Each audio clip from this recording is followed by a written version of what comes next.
Who's afraid of the big bad wolf?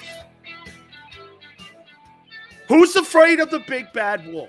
Big Sills, Football Monday, 13 days out till rent's due. 13 days out, my friends. No more projections, no more BS. Rent's due. All the wishful thinking, rent's due. All the stuff that we've been talking about for the last 7 months, rent's due. And let me put it to you. Oh, by the way, let me start here with you. First and foremost, you want to know what respect is? How about when the NFL players are all polled and asked who the best player in the National Football League is, and they all write down a 45-year-old dude by the name of Tom Brady? That sends a great message, and that gives me a lot of hope that players in the league respect performance and resume, and you don't get anything handed to you. The word potential, we talk about that all the time on this show about the Eagle team. It's littered with potential, which means, code, you haven't done it yet. The guy who was named the best player in the sport has done it. Has done it and done it and done it and done it and done it. And every player in the league respects him. A 45-year-old guy was given the crown of being the best player in the league. That's awesome. All the players vote on this, not the hammerhead media people.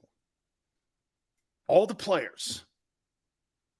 There's no bias in it when you just really go, is there one player I would want on my football team right now to win me a football game? Who's that one player?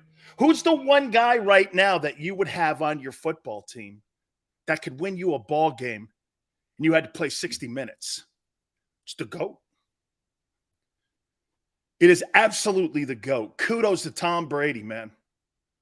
That's why he could take an 11-day absence, because he's built that equity up. Jalen Hurts has not built any equity up. So Brady plays in the final exhibition game of the year because he needs timing, he feels, because he's been away. The Eagles' baby, and by the way, not on Jalen, but the coaching philosophy and the front office philosophy is, I don't give a shit about exhibition football or game speed at all. I'm going to get to that here in a minute. I saw people like Josh Allen and everybody playing halves. Not the Eagle guy. It's almost like you think he's an established quarterback. Jalen Hurts is not an established NFL quarterback. He is not. He's striving to be an established NFL quarterback. See, this is where I'll tell you the truth. He's not established. They treat him like he's Donovan McNabb. Donovan McNabb is established. Okay? Established. Okay. Let's get into that thing we saw on Saturday. You know, I don't really give a shit about the score. I don't care. You've never heard me mention a score in an exhibition football game, ever. I don't think I've ever, or maybe I can't remember the last time that I even mentioned the score. I might mention a touchdown strike or a touchdown run or a saving tackle on a touchdown, but I never really talk about score because it's insignificant. Really, it's insignificant. But you know what's significant when you're talking exhibition football? Effort. Playing for a job. A culture. Caring. I heard Barrett Brooks talk about culture in the building in New York with a guy who didn't want to make a play to help his teammates. That's what I saw on Saturday for the Philadelphia Eagles. Poor effort. Poor tackling. Poor angles. Plain and simple, this has not been a very good exhibition season. Outside of a couple drives in the Jets game and in the Browns game, it's been underwhelming.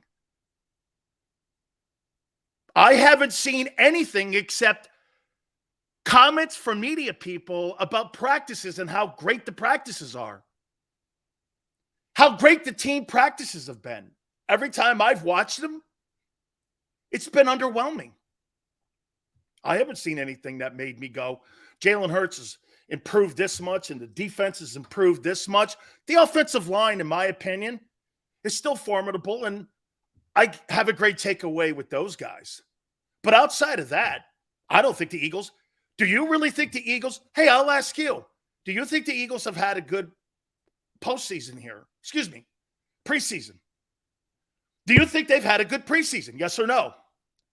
And give me a reference. 2 drives, 1 drive. Hey, Jalen was 6 for 6. So what? They looked out of shape, unprepared, and uninspired. Some go, well, none of the starters played. So your whole roster's uninspired? So you mean to tell me the only people on the Eagle frontline roster are the starters that are inspired? The rest of the team's not? Guys are trying to make jobs here. I got my reservations on Hurts, but you seem like you got a personal agenda with the kid, crushing him. Mac Jones looked terrible, and you said not a word. Flex, a personal agenda? Here's my personal agenda on Jalen Hurts. I don't believe he is a franchise NFL quarterback. If that's an agenda, so be it. Sorry, you don't like my take. A personal agenda? No, I don't think he's a franchise quarterback. Live with it. You think he is. One of us, by the end of week 17, will be right. You or me. And we're all hoping, watch this. I'm not wishing him not to be today. On August 29th, I do not believe that Jalen Hurts is a franchise quarterback. Sorry. Now, if he proves us wrong on week 18 and he comes out of that Giants game and you go, Sills, I told you so. You may be right. You may be right. Today, you're not. Because I'm talking to you on who he is today. You're talking about what he may be in about 25 weeks. We'll see. It's not an agenda. And by the way, as Michael Corleone says, it's not personal. It's strictly business. There's nothing personal here. I have nothing personal against anybody. Anybody. But right now, okay, hey, it's funny, isn't it? Nobody in your market will say what they're truly feeling. You know what they say to you? Well, he's got to really play well this year, and yet the jury's still out on him. Well, if you're running for mayor of Philly, that's a really great answer, but I'm not running for mayor. What I do is tell you how I feel. And some of you don't like it. See, that, I guess, is what the controversial part of our show has always been. You don't always like what I say. I truly don't care. I truly don't care. Most of the people with the dumb comments are a box of rocks to me. A box of rocks. It's all good. Because when you have to go to personal slander and saying things to me, shows your intelligence. It's okay. You do more harm to your own reputation than mine. I don't care. Okay? I don't care. I don't care. Dank says, stop bringing Jalen up in the chat. No. Your football team is going to be, well, here. In Tampa, they're talking about Brady. In Green Bay, they're talking about Aaron Rodgers.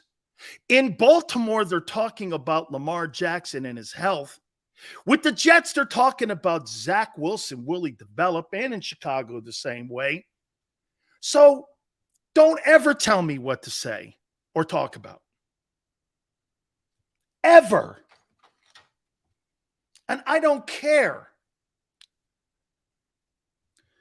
I don't think he's a franchise quarterback yet. I got to see more than the folks are. But Flex, where did you see in the exhibition season against the shitty Jets? Gardner Minshew crushed that team last year in a regular season game. Where have you seen, outside of the hyperbole coming out of the NovaCare Center and out of training camp, where you really saw him get better? By the way, I'm going to go down here. What our expectations are finally, this is the final call. This is last call on what our expectations are going to be for the upcoming season. You may agree or you may not agree. It may upset you. It may not. I don't know. Paul says, I was wrong, Sills. You were right. They're going 2-4. Hang in there now, Paul. Hang in there. Okay? Hang in there. Okay? Trey Lance performed poorly. Trey Lance was terrible. Terrible. And you're going to cut a player who, when they had the list, there were like honorable mentions. Jimmy Garoppolo, by the players, was considered the 106th best player in the National Football League, and the Niners are going to cut him. Good luck to you. I think that's a mistake too. You might not like that take. You might not like that take. Okay? I get it. Richard, I also get it. See, people like having, just like in our country right now, they like having things given to them. You don't get shit here like that. Xander knows that. What do you think? This is college debt relief? Is that what you think? That's not what this is. You have to earn it here. Earn it, not been given it. Go to work. September 11th, go to work, Lions. Go to work.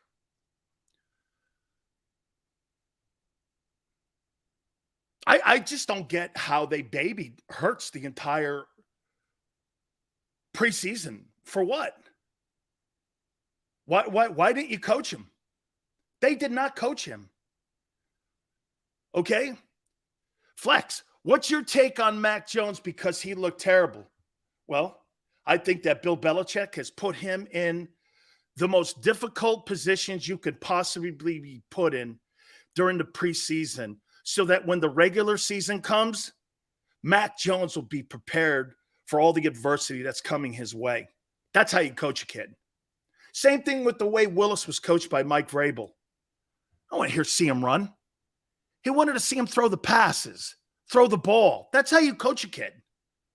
What do you think? Everything is rainbows and butterflies? How many times have you seen a game plan been put together and all of a sudden that game plan gets ripped up at halftime because the team is doing something completely different than what you prepared for? Most of the time, the inexperienced coaching staffs, this is how you get out-coached like the Eagles were against the Buccaneers in that playoff game. It was varsity versus JV, coaching staff-wise. Todd Bowles and Leftwich and Bruce Arians versus Nick Sirianni, Jonathan Gannon, and Shane Steichen. It's a joke. Are you kidding me? It's a joke. It's like somebody having a lemonade stand on the corner and you're trying to compete against Bill Gates. When you have that kind of difference in experience of coaching. The Eagles last year, coaching staff-wise, was a lemonade stand. You're not going to beat experienced staffs like Andy Reid, not blitzing, not setting the edge, not giving effort. Let me roll it back a little bit for you here and put it all in perspective. Do the Eagles have one of the best rosters in the National Football League? Absolutely. Can this team go far? Absolutely. But they're putting their own self in jeopardy by not being prepared, in shape, and utilizing the talent they have on the team. How do you not give effort? Effort has nothing to do with ability. It's a want to. Seals, they didn't have the starters out. So like I said a couple minutes ago, so your entire roster doesn't give a shit? That's a culture thing. Your roster tells you what culture is in the building. Do you understand that? There's a reason, yes, that guys are first, second, and third team. There's a reason. The third team guys are supposed to be giving more effort than the first team guys because they're trying to make a spot. Not just farting around out there not giving a shit. It's poor attitude. And when you're in a game like football or hitting or tackling or UFC, MMA, you got to understand you're going to get punched in the face. This isn't tennis or baseball. You've got to have a desire, man. I was listening to Barrett, and I heard Barrett today on Sports Take. Man, you got to give better effort, man. You got to have game tempo. You've got to be able to go out and show who you are. I mean, poor effort. And by the way, like I said, if I had to give the exhibition season a grade for the Eagles, C. Very average. Very average. There was nothing exceptional. I didn't see anything exceptional. Jalen against the Jets? Okay. Whatever. That drive, those two drives that I saw with the Browns, that was good with the O-line. Beside of that, though, I didn't really – I mean, I thought Minshew played well. I thought the O-line played well. I thought Kaiser White has. Seals, take a volume. It's going to be okay. This is Hurts evaluation season. Dude, you know what? I don't want it just to be about Jalen Hurts. Because if it's just about Jalen Hurts, the season will be lost by midway. This has got to be a team effort to help carry that guy. And that guy helped carry the team. Okay? That's right, Steve. It's about taking another dude's will, man. E. Kuhn says, poor effort reflects culture. It totally does. The New York Giants have an awful culture. Do you know the biggest job that Brian Daboll has, the new head coach of the Giants? He's got to clean all that riffraff out of there. He's got to get all that BS and them dudes with no attitudes out of there. He's got to get them off and get them out of there, man. It's terrible, man. Okay? Okay? It's a terrible effort. Slasher says, my main problem with the offseason last season was the consistent screen passes. Hey, Slasher, same stuff, man. 2-5 start, 2-4. I'm more convinced of a 2-4 start than ever before. And then they'll revert back to running the ball, and everything will be okay again. And they'll be able to run through that second half of the weak-ass schedule, and they'll go 9-4. Yeah, that's how they're going to do this. Same way they did it last year. Slow start. You have a slow start against that Lions team? I watched them. There's not a lot of talent up there, but you know what there is? A lot of will. And I'm not saying will beats talent. I'm not saying that. But you know what will does? It keeps it close. It keeps it close. And if bad coaching staff, by the way, I think Dan Campbell, who would I rather have? Dan Campbell, Nick Sirianni? Personally, I'd rather play for Dan Campbell. But that's just me. I like that mentality. I like that. Hard work. He reminds me of Doug Peterson. Dan Campbell reminds me of Doug Peterson. He does, man. Trying to change a culture in the building, trying to set a tone, trying to set an attitude. Dan Campbell reminds me of Doug Peterson. Okay? McMullen saying 8-0. I can't wait to see this. Okay? Taco says Dan Campbell is a cheerleader. Okay? I think sometimes coaches have to be. Okay? Sanders disputing that. McMullen 8-0. Everybody's got a right to their opinion. Live with it.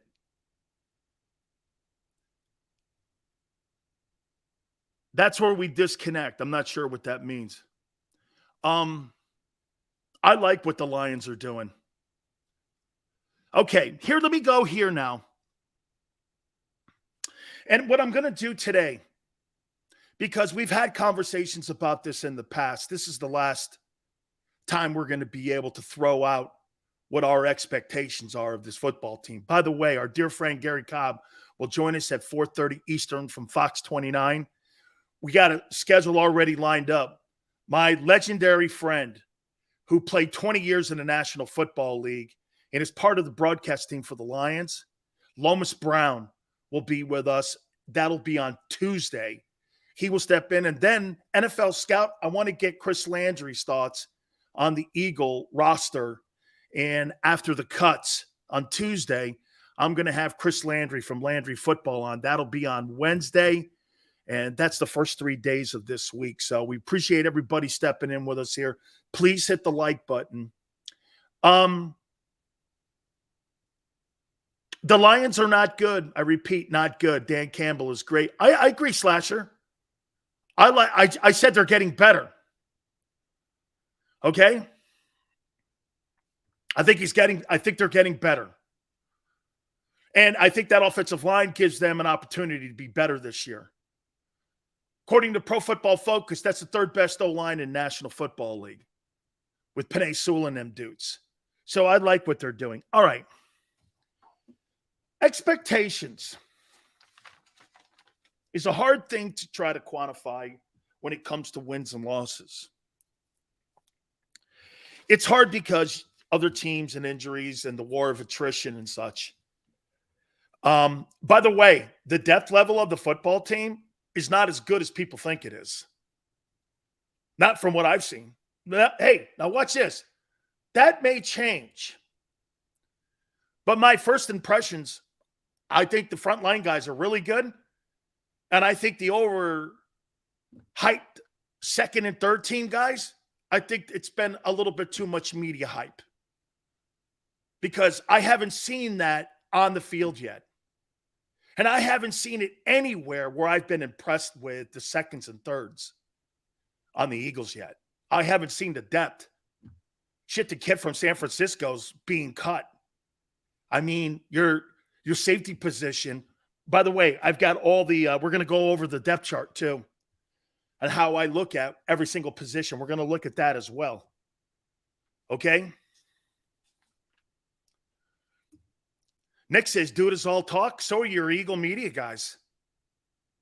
Guys are all talk. Your paper champions. All talk, dude. Today on August 29th, you're all talk. Facts. You can't give me one thing today that makes me say you'll beat an elite team. Not one thing. Not one.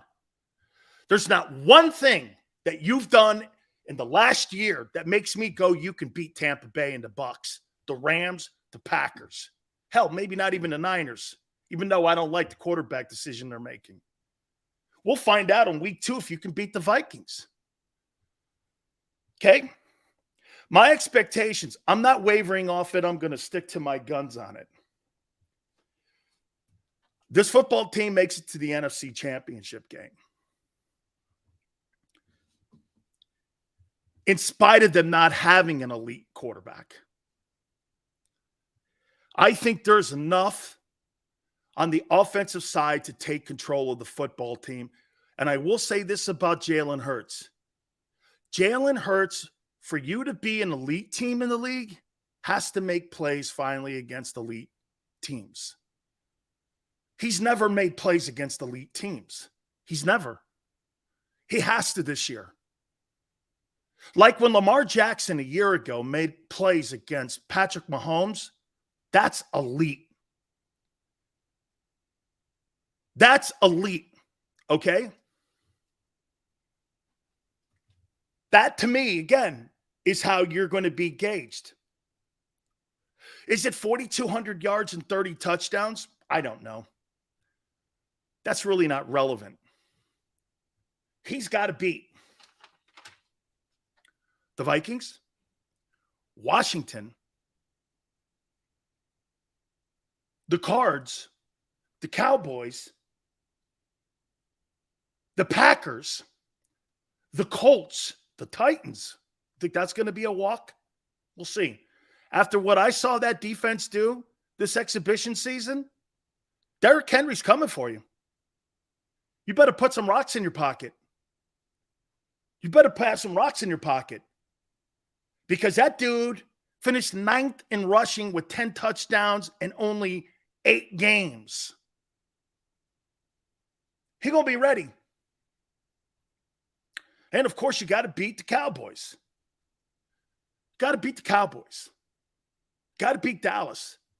Shit, that line has gone on since Dick Vermeil was the head coach. Got to beat Dallas. And they've made you look like a JV team every time that they've stepped on the field with Dak Prescott as a starting quarterback. Okay? That, to me, again, is how he's going to – you've got to have a winning record versus those teams. Okay? You know what's funny? Razor, when you say something like that Derrick Henry hasn't done anything in the playoffs since 2019. I'm talking about week 13, dude.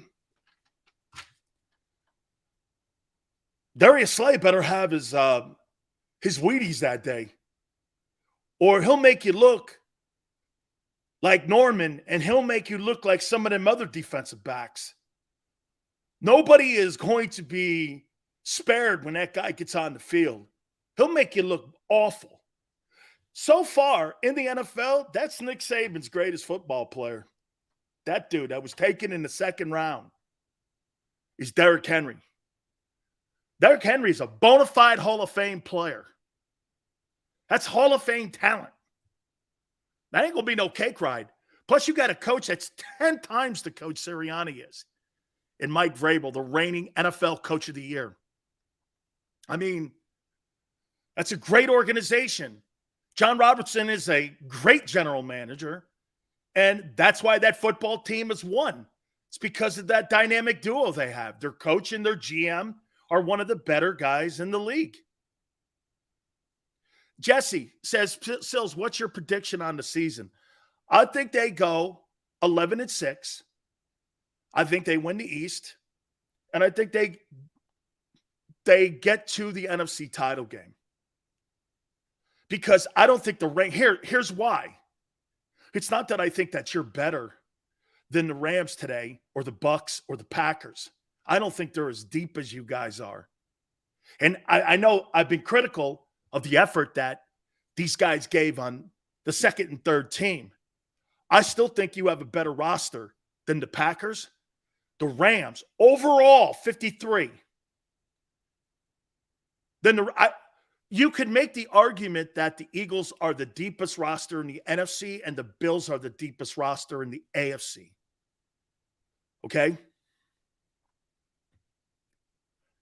Edge goes, Chicago goes 1-16. I don't know how Justin Fields has a chance to succeed there. Okay?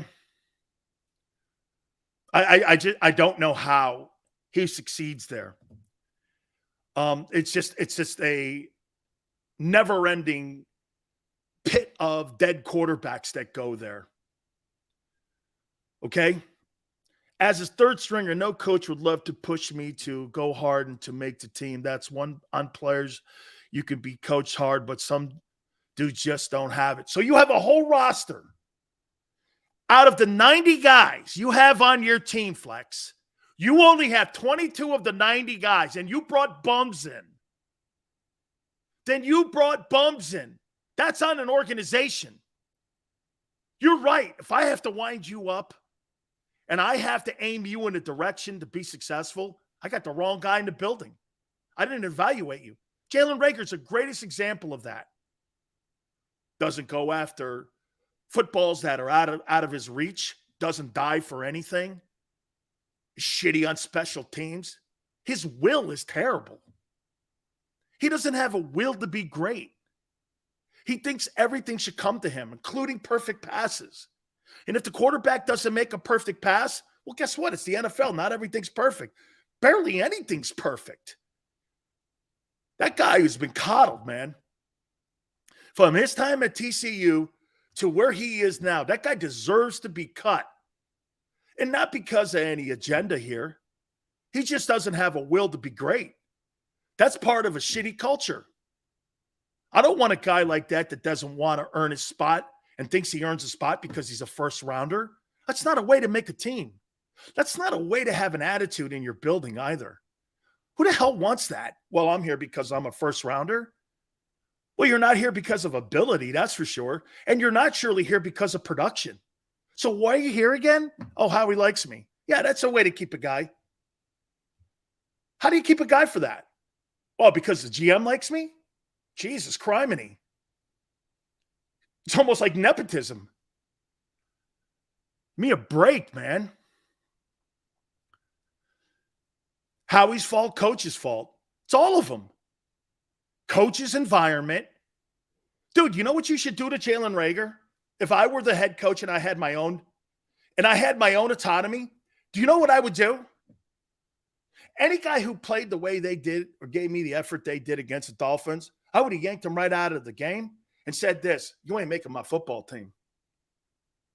I would rather keep a dude on my team if the talent was close that at least gave a shit. And I don't care what round you're in. That's how you build winning cultures. That's why New England was the way they were. You had the will of a lion and Brady, and then you know what else you had? It resonated down to the rest of the roster, like Edelman, Amendola, Welker, all those dudes who were nobodies in college. It resonated down. How do you think Brady motivated those guys? Doesn't it shock you that everyone looks at N'Keal Harry with Belichick and goes, well, he missed on a wideout. Well, he didn't miss on Edelman, Amendola, and Welker. They were late round draft choices, free agents, and nobody wanted some of them. But he took the will kid. I want to hit on Gannon's defense next. By the way, we're going to go over the roster. Gary Cobb. Don't forget. Also at 4:30 Eastern time in hour number 2. I'll get to some of your takes. We'll get over to your thoughts here in a second here. But don't forget about my friend Morgan & Morgan, where the fee is free. Guys, if you've been hurt or injured on the job, one of the most important things that you could possibly do is get an attorney that will represent you and your family to the best of their ability. Fair compensation. That's what Morgan & Morgan is all about. They have collected over $13.5 billion in compensation for their clients, and they're the biggest law firm in the country. For the people is not a slogan. It is who they are. Do me a favor. Call them, 800-512-1600. That's 800-512-1600. The call is free. The consultation's free. 800-512-1600. And when you call them, do me a favor. Tell them Big Sil sent you. When choosing a lawyer for your injury case, you may ask, does the size of the law firm matter? Well, of course it does. The insurance company, they're huge with unlimited resources. And whether your case is big or small, they're built to bully you out of the money you're owed. But here's the good news. We're big too, the biggest actually. And we're built to fight to make them pay for all that was taken from you. Size is our strength. There's only one Morgan & Morgan, forthepeople.com.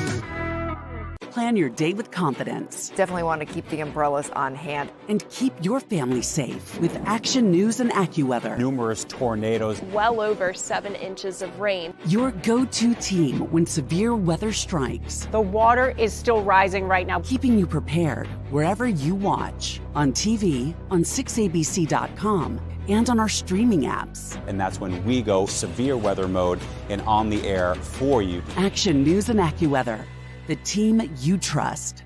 At Stateside Vodka, every new customer gets the world's best rocks glass. Free. What's that? A rocks glass? You're telling me that bottle is cut in half? You could say that. Holy shit. And you're telling me I can get one of these glasses for free? That's right. One free rocks glass per customer with each first-time purchase of Stateside Vodka. So good, it just disappears.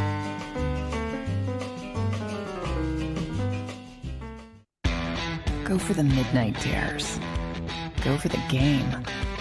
Go for the hits. Go for the fans. Go for the win. Go to Ocean Casino Resort. Book your trip at theoceanac.com.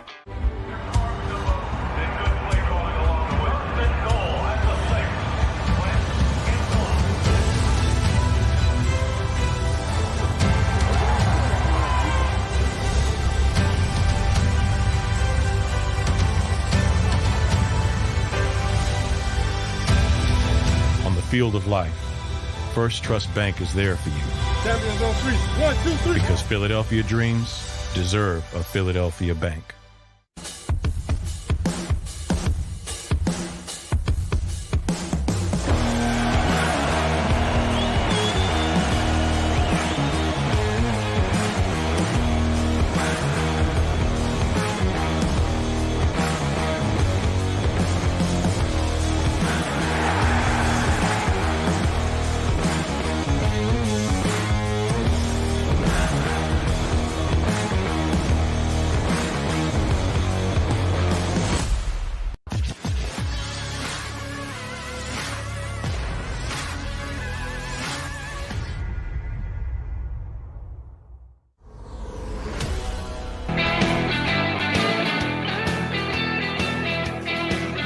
Welcome aboard National Football Show. It's your boy Big Sills. Please hit the like button. Thank you guys for stepping in with us. I'll make a statement to you right out of the gate here. I think Matt Corral throws a better football than Jalen Hurts. That guy's awful accurate.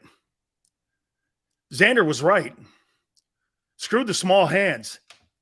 That guy can throw the ball, man. He's accurate. Kenny Pickett, excuse me. Thank you. Yeah, Steelers. Kenny Pickett. He throws a better ball than Jalen. He does. He's got a better arm. He's more accurate. Kenny Pickett looks like he's going to be somebody. Yeah.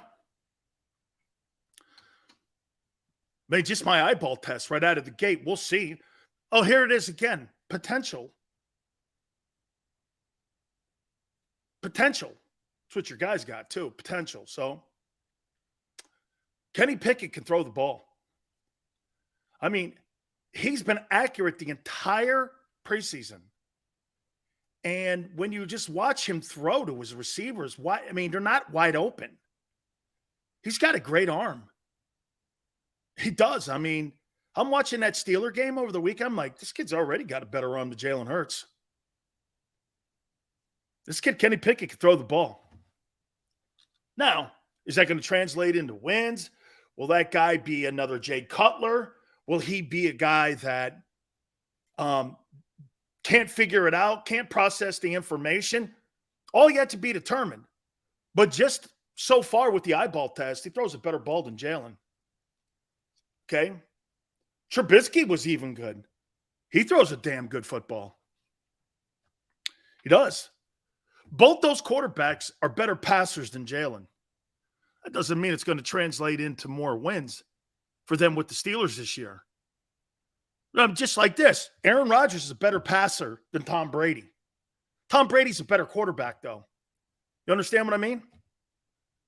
Okay? Mr. Trubisky throws a good football. He does. Yeah, that's right, man. Hey, That pass to Johnson, man, dude, it was right on the dimes. Now, again, like I said, what does this translate into quarterbacking in the league? We'll see. Wins and losses, it does. That's right, Big Pickin'. Wins and losses. Their quarterback position in Pittsburgh is not as bad as it looks. When you say Mitchell Trubisky and you say Kenny Pickett, you're automatically going like this. Well, man, one cast off, one guy who was drafted 20th. If he was really a great, he'd be in the lottery like the top 10 pick. I get it. But after watching those guys throw the ball in live competition in game speed, they're accurate. They're pretty accurate, man. Very accurate. Agendas? What agenda? That I said that Kenny Pickett and Mitchell Trubisky throws a better ball than a quarterback that I don't believe is a franchise quarterback? Take it any way you want, guy. I don't care how you take it. You could spin it and yarn it any way you want into some stupidity narrative, all you want. I'm looking for the best football player at that position for the Philadelphia Eagles. I don't give a shit what it looks like. But it's got to be accurate, and it's got to be able to stand in the pocket. I don't think they're shaky quarterbacks in Pittsburgh. I think you're getting great coaching in Pittsburgh right now. Keith says Hurts is 32 out of 32 starters right now. I don't buy that. I think he's sitting around 17 or 18. Okay? Matt goes, I have a hard time believing you're a legit sports analyst. I have a hard time. No. Here, Matt, because usually you go to fortune teller places or people who like to tell your fortune and such, or you play the lottery and things like that. That's why you're at the wrong show, guy. Okay, because I tell you who you are on August 29th. Who you are today. Where your feet are standing. Not what you think that dude is.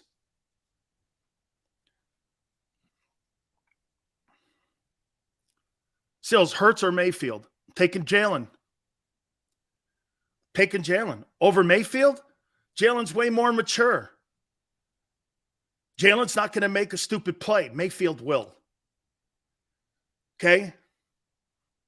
Hurts, but he's got an agenda right now because he has a one-year deal in Carolina. And he thinks he was disrespected, Baker Mayfield. Well, he was. You got a 6th-round draft choice for the overall number 1 pick 4 years ago. And Cleveland's got to pick up $10 million of that contract. If I were Baker Mayfield, I'd have an ass too. Okay? I have an ass too. That's why I think he's going to play his ass off down there in Carolina. I have no idea what that means. But the NFC South might be better than what people think. The Saints are going to be better because of Jameis Winston. And Carolina might be better because of Baker Mayfield. How much, I don't know. And the Buccaneers with that O-line, tell you what, if I'm Tom Brady, you're lucky you have Tom Brady in the NFC South right now. You're lucky because he knows where to go with the football because of the destruction of the offensive line. You're lucky you have Tom Brady as your quarterback. Okay?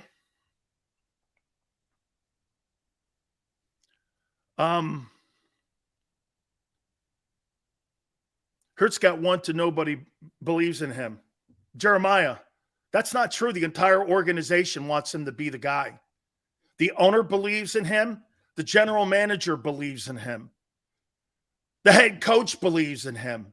The offensive coordinator believes in him. Very rarely do you have a dynamic. Now, I would say this to you. I don't know if Howie believes in him, but I believe the owner does. You know how I say that to you?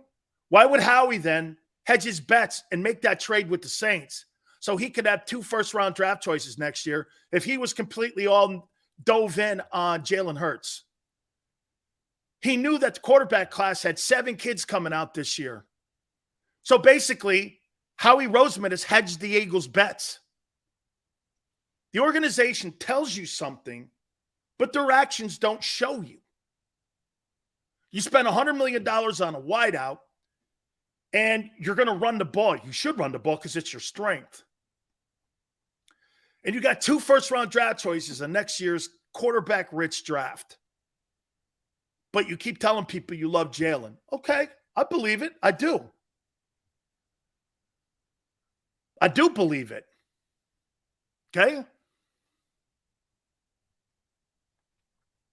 Howie's covering his ass, absolutely. Let me say this to you about Jonathan Gannon now.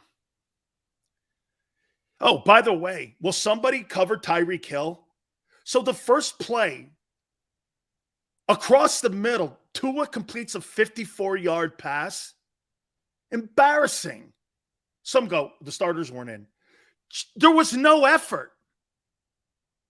And by the way, why weren't the starters out there? Why weren't they? You think this is some established football team? Boy, I'll tell you something. They weren't right last year, guys. You know how everyone goes, well, they were healthy last year, and it got you killed in the playoffs. Didn't matter. You were not healthy going into the 2017 playoffs, and you won the Super Bowl. Great, we're healthy and got killed. We weren't healthy in 17 and won it. And you started out 2-5. How's that? They were right last year. How was that right? Show me where they were right last year not to play their players in the exhibition season. Because the team didn't get hurt, you still started 2-5. That's right? Wow. I got a whole different definition of what's right and wrong. Hey, we didn't, we did it right last year. Nobody got hurt. Yeah, you're 2-5. You had to change your entire football team. Crazy.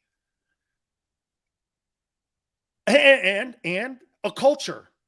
You see, the coaches in the organization and Howie doesn't give a shit about exhibition football. And it played its head and reared its head in the preseason. You saw it. Anytime they played, there were some spot plays where they were decent. Most of it, though, was just average. It was average football.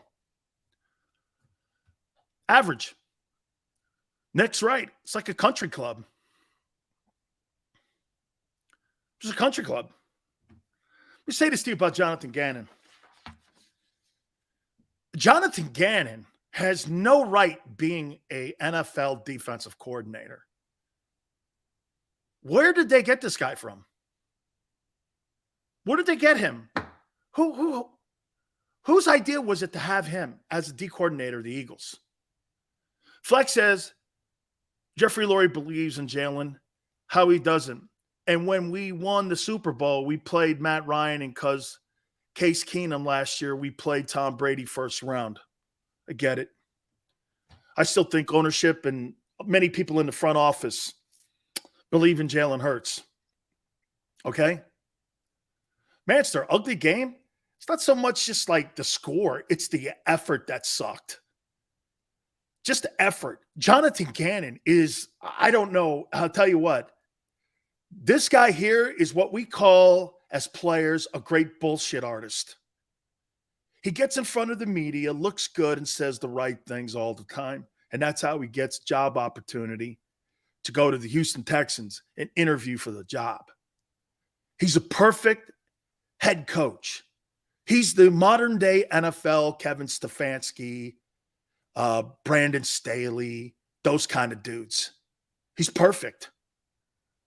But to be a true D coordinator, I think you have to have your defense from the first guy to the third team guy that plays with your DC's attitude. We're going to bring heat, and we're going to put the quarterback on his ass. And we're going to do it, like Al Davis used to say, hard. I'm getting to that quarterback, or I'm getting to that receiver, or I'm getting to that running back, and he's going to know every single time that I get on a football field with you, you're going to be like that old line that the Eagles have. The most impressive thing about that Eagle O-line, they could probably run 5 plays at you and kill you. And just kill a team with 5 plays and probably tell you, I'm going to run here. There's nothing you really can do about it. So you might as well take it. You can do all the fighting you want. There's nothing you can do, but we're running over the 3-hole and we're going to power trade at you. And there's really nothing you can do. Do you know how helpless that is as a man, as a coordinator, as a unit, when you know you're going against an unstoppable force like an Eagle offensive line or a running attack? It's 60 minutes of hell because there's nothing you can do about it. That's attitude right there that I want on defense. There's nothing that you can do against Gang Green's front four.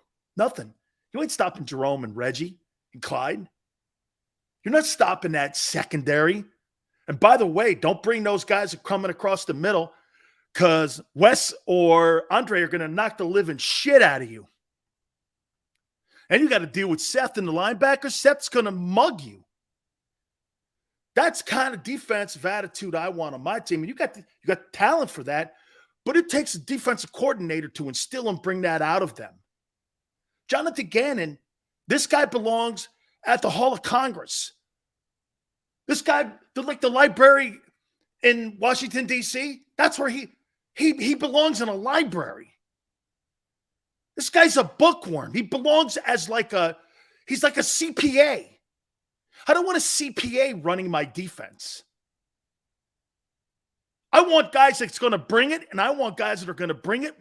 And get this, you may lose the game against Minnesota, but I want Kirk Cousins or somebody or Dak to say this. Shit, man. That Eagle defense, man, they come after you, man, and they are headhunters. And they are coming after you, man. Whew. Man, you better put your mouthpiece in and you better have your chin strap on because that football team is soft. They never set the edge.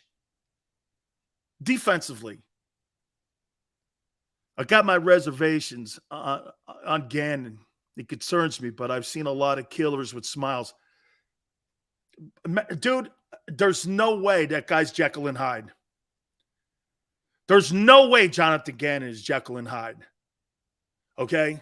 No way. Have you seen a philosophy change? Now, look, some of you are going to go like this. Well, Sills, what do you want on the show? You know, D coordinators are not going to show anything in the exhibition season because they don't want to get a situational play calling chart against the defensive coordinator. So the OC on the Lions has an opportunity to see what they're doing. I get that. I'm talking about attitude, setting the edge. Bro, you don't have to have a scheme to set the edge or gaping holes in the middle. Okay? Here's what's either this. Either you have a shitty culture in your building or your second and third team guys suck. Pick one. Hopefully it's not both.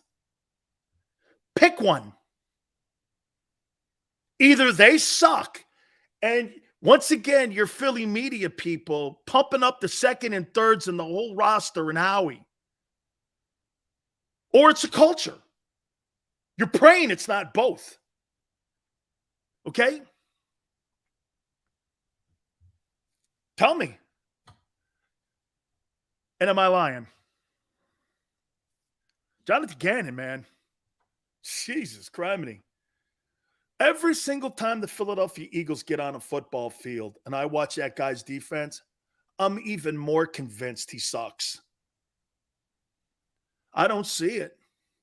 I've been around some of the greatest D coordinators of all time. Talked to them, interviewed them. Dick LeBeau, Jim Johnson, Monty Kiffin. Okay? The Bud Carsons and the Buddy Ryans I've talked to. Buddy came down, and I've showed you a picture when he came down to our practice. Sat around with all of us, talked defense.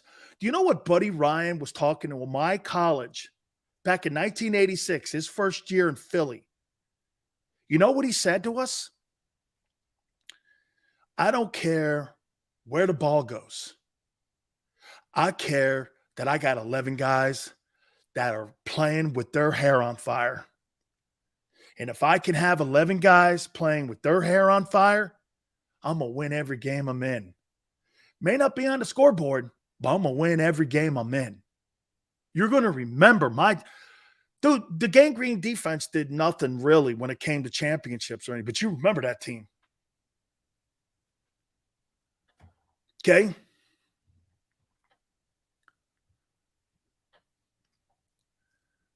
I think people forget you know what it takes to play in the NFL. Cody, it's all good. Buddy Ryan won what in Philly? Respect. Respect. That's what he won. Won the respect of the entire community on how that team played. Okay? You see, Richie, at the end of the day, championships and winning are defined by a certain individual, and everyone's got their own definition of what winning is. You have a different one. Okay? In a team sport, I have nothing to do with the scoreboard. I have everything to do with the guy in front of me. My job is to whip his ass in front of me. It's all I have control of. I don't throw it. I don't catch it. When you're an offensive lineman, he doesn't throw it and he doesn't catch it. Okay? Everyone's got a job to do. So you're defined by what you think success is. To each his own. Jonathan Gannon is the DC version of Nathan Peterman. Yeah. Oh, Broad Street bullies of the Flyers are overrated like Buddy Ryan era. Yeah. Okay. Okay, so at the top of the hour here, we're going to go over the roster here, and we're going to take a look at it. And by the way, 4:30 Eastern time, we'll talk to our friend Gary Cobb from Fox 29, and we'll get his spin on what he has seen. How about this? What he has seen so far this preseason. Maybe he sees something completely different than me. Hey, by the way, guys, am I wrong? Do you guys think they had a good preseason? How many people think that the Eagles had a good preseason? You guys think they had a good preseason? Do you? I saw a couple series. I was okay with a couple series. I was okay with them. I couldn't see the starters in there, though. I mean, the starters didn't really play that much. You know, I said that Jalen didn't play during the exhibition season. Everyone goes, well, did you see the Jets? The Jets? That's what you're gauging his improvement on? The Jets? You're kidding, right? Oh, yeah. And the dude Pauly Shore giving statistics. This is what you're gauging Jalen Hurts' improvement on. The Jets and the WIP reporter. Is that right? And what the organization's telling you. Crazy. Absolutely crazy. Crazy to think that. How can you tell?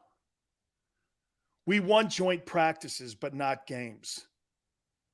Joint practices are controlled scrimmages. They stop plays in between to coach. It's not really the starters did. How many? Not the defensive starters. I didn't see a game where the defense looked good at all. Maybe the Jets at the beginning? I mean, I didn't see that. You saw the defense have a good preseason. I did not see that.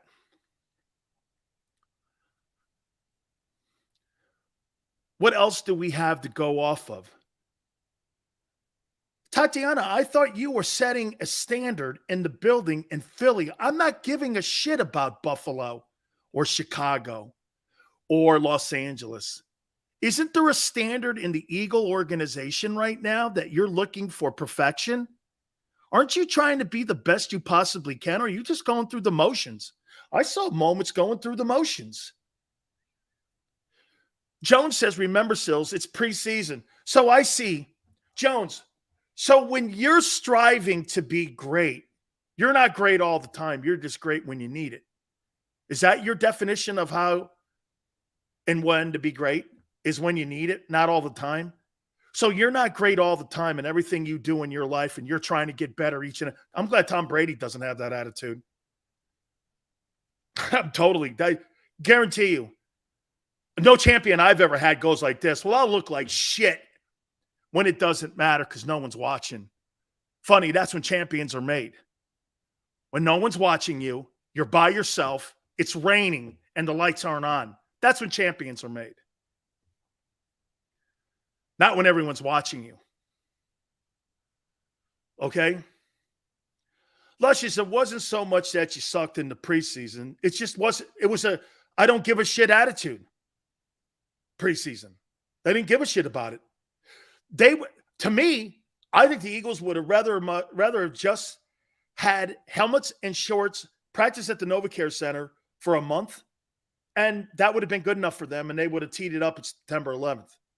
Doesn't it seem that am I wrong when I say that? They don't really seem like they cared. That they cared about it. Ty says the Rams won the Super Bowl and never players in the preseason. You got Sean McVay as a coordinator head coach. You got Nick Sirianni. You got Matthew Stafford as your quarterback. You got Cooper Kupp and Aaron Donald and Jalen Ramsey. You got an experienced football team that's been to 2 Super Bowls in 4 years. Won one of them. Okay? You got an aging football team. You're talking about a young team here. An unproven team, the Eagles.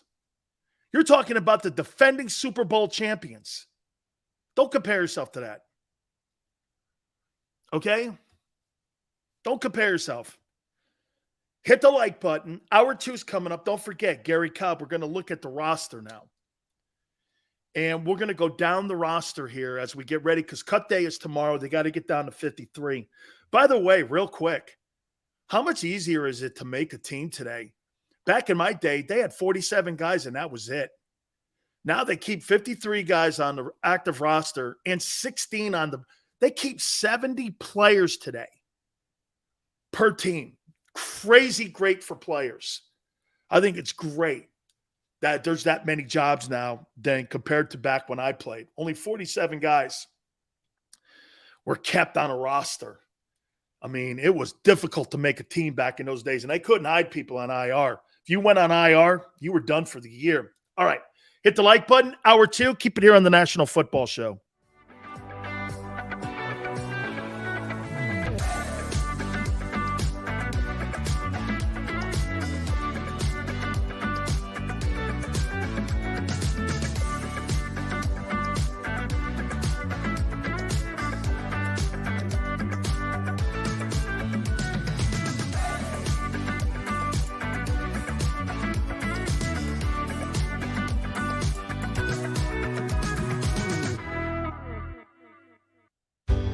Go passionately. Go fearlessly. Go confidently. Go Birds! Go confidently towards your goals with First Trust, Philly's hometown bank for nearly 90 years, and the official bank of the Philadelphia Eagles. We're focused on getting you over the goal line. So go with conviction. Go with trust. Go Birds! And go forward with us by your side. First Trust Bank, the official bank of Philadelphia dreams. Oh, and go Birds. Plan your day with confidence. Definitely want to keep the umbrellas on hand. And keep your family safe with Action News and AccuWeather. Numerous tornadoes. Well over 7 inches of rain. Your go-to team when severe weather strikes. The water is still rising right now. Keeping you prepared wherever you watch. On TV, on 6abc.com, and on our streaming apps. And that's when we go severe weather mode and on the air for you. Action News and AccuWeather. The team you trust. In Philadelphia, we celebrated the miracle with pride only 5 years ago. And then the following morning, IBEW Local 98 members went back to work, building this city, rescuing our communities from decay, and inspiring the young men and women of the region to take pride in who we are. Like the Cats, Local 98 members believe in hope. To learn more about who we are, what we do, and career opportunities with Local 98, visit us, IBEW98.org. At Stateside Vodka, every new customer gets the world's best rocks glass, free. You're telling me that bottle is cut in half? You could say that.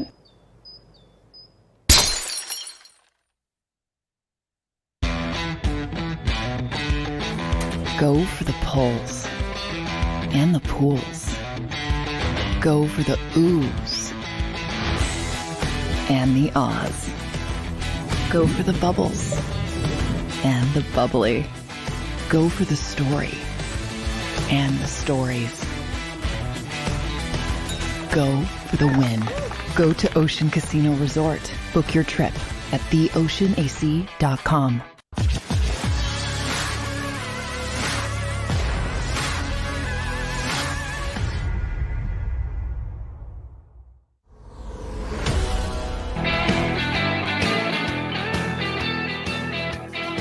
Welcome back. National Football Show. Your boy Big Sills. Please hit the like button. So the NFL players voted on the top 100 players.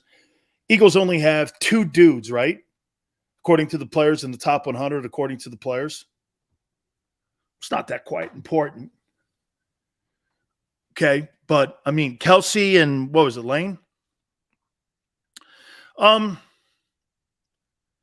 Is there anybody else in the top 100?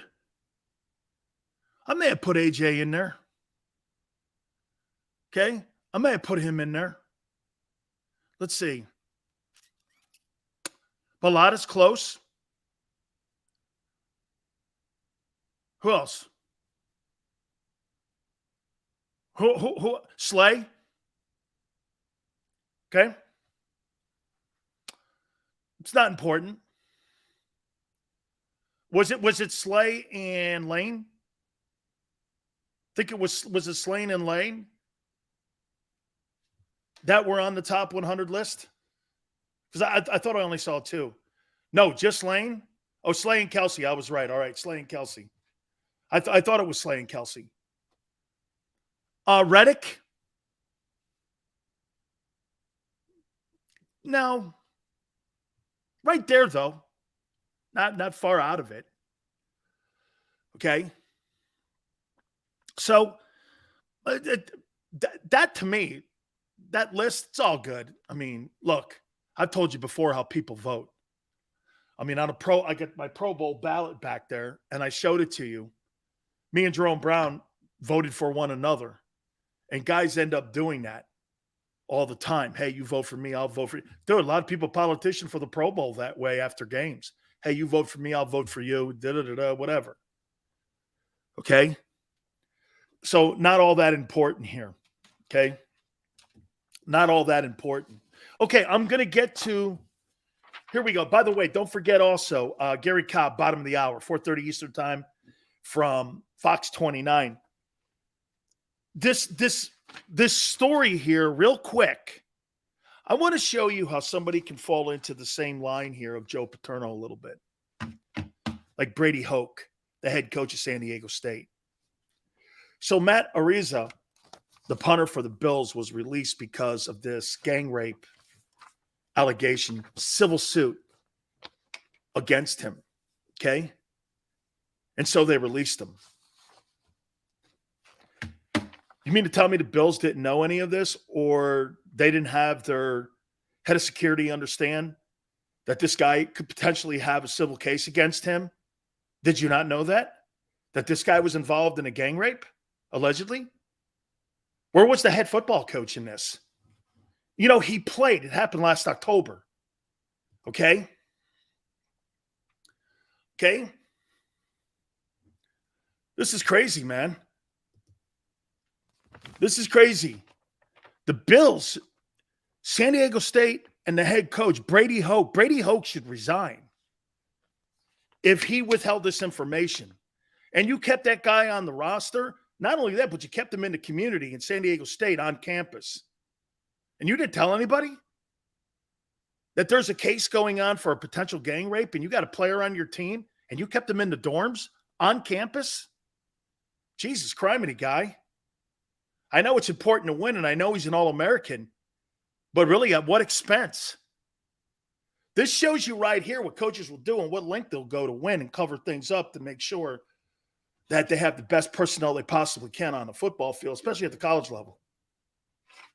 It's a great example of it right here. Brady Hoke should have took that kid off the team until there was an investigation. Had him off the team, not punting, not on campus. Cover your program's ass, guy. But that wasn't that important to him. Winning the Mountain West and doing all that other stuff was important to him. Opening a new stadium like they are this weekend. Got a brand new stadium built. Don't want to have any shit going down.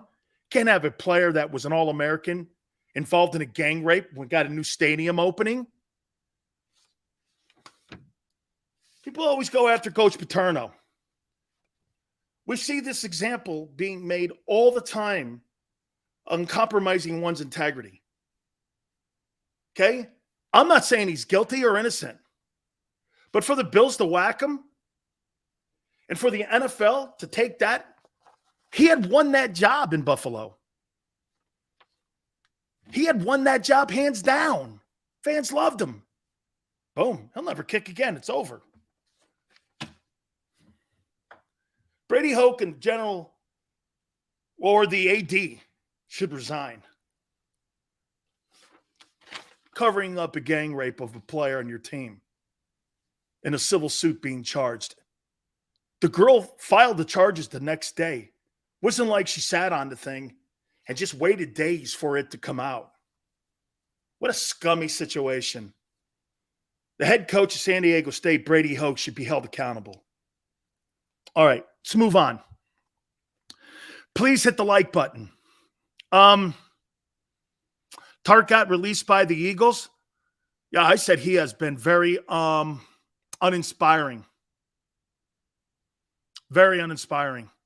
49ers were right to let him go, weren't they? To me, it just looked like he was a step behind the whole time. Okay? Yeah, Steven. Very, very talented punter. He's a guy that changes field position for you. That guy's dream's over. Okay? The guy's dream's over. All right.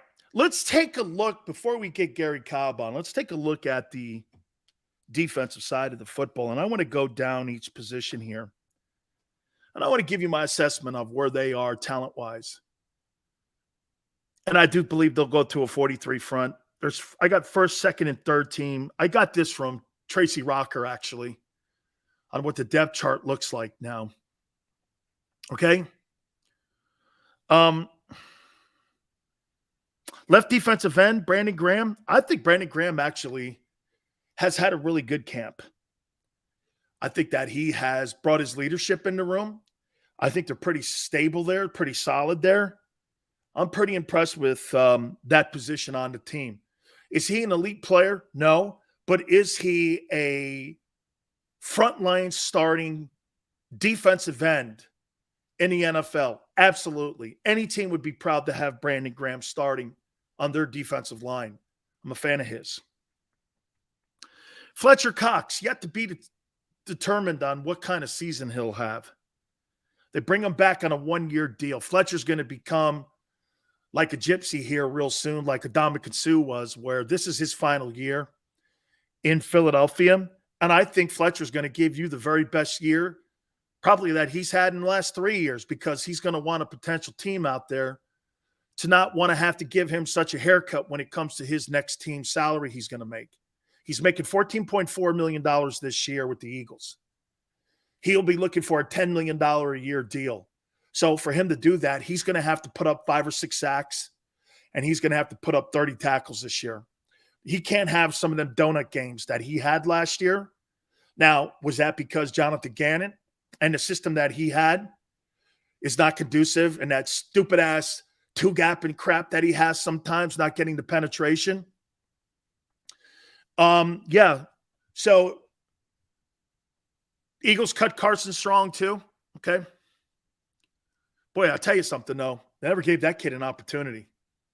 I never saw the kid in a game, barely any, right? Phillyopoulos says Sills was talking up Mac Jones, and then he looks like dog shit.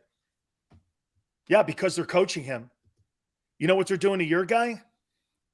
His mustache stuck. He must have sucked in practice. I know, but how can you tell they didn't practice? Phillyopoulos thinks that Mac Jones sucks. No, it's called coaching him hard in the preseason. Unlike your guy. Here, Jalen, how can we make this perfect for you? Can we rub your feet? He was coached hard by Belichick. Okay? I know he did. I saw it too. At least he played.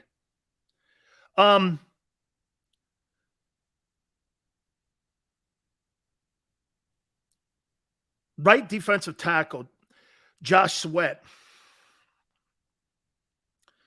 Now, Josh Sweat's in there because what? Hargrave's injured? Is that right?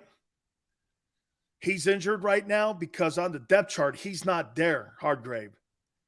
Okay, so Sweat, they've got depth there. I actually like him. And you know what I'll tell you about him this year? I'll tell you one thing that I actually like. He's kind of showing me he's becoming a 3-down defensive lineman now. He's kind of showing me that a little bit. So there's depth there. They'll get Hargrave back. Pretty good defensive tackle in the triangle will look awful good. Right DE, Kaiser White. He's probably been your MVP in the preseason here. Eric says Hurts is exactly who he was last year. I agree. Okay. Sweat will have 12 sacks this year. He may end up having that. And you know what? I would say this to you too. They've had some injuries inside in this camp for whatever reason. Middle linebacker TJ Edwards. I really like him. I think he's brought a different personality to the team.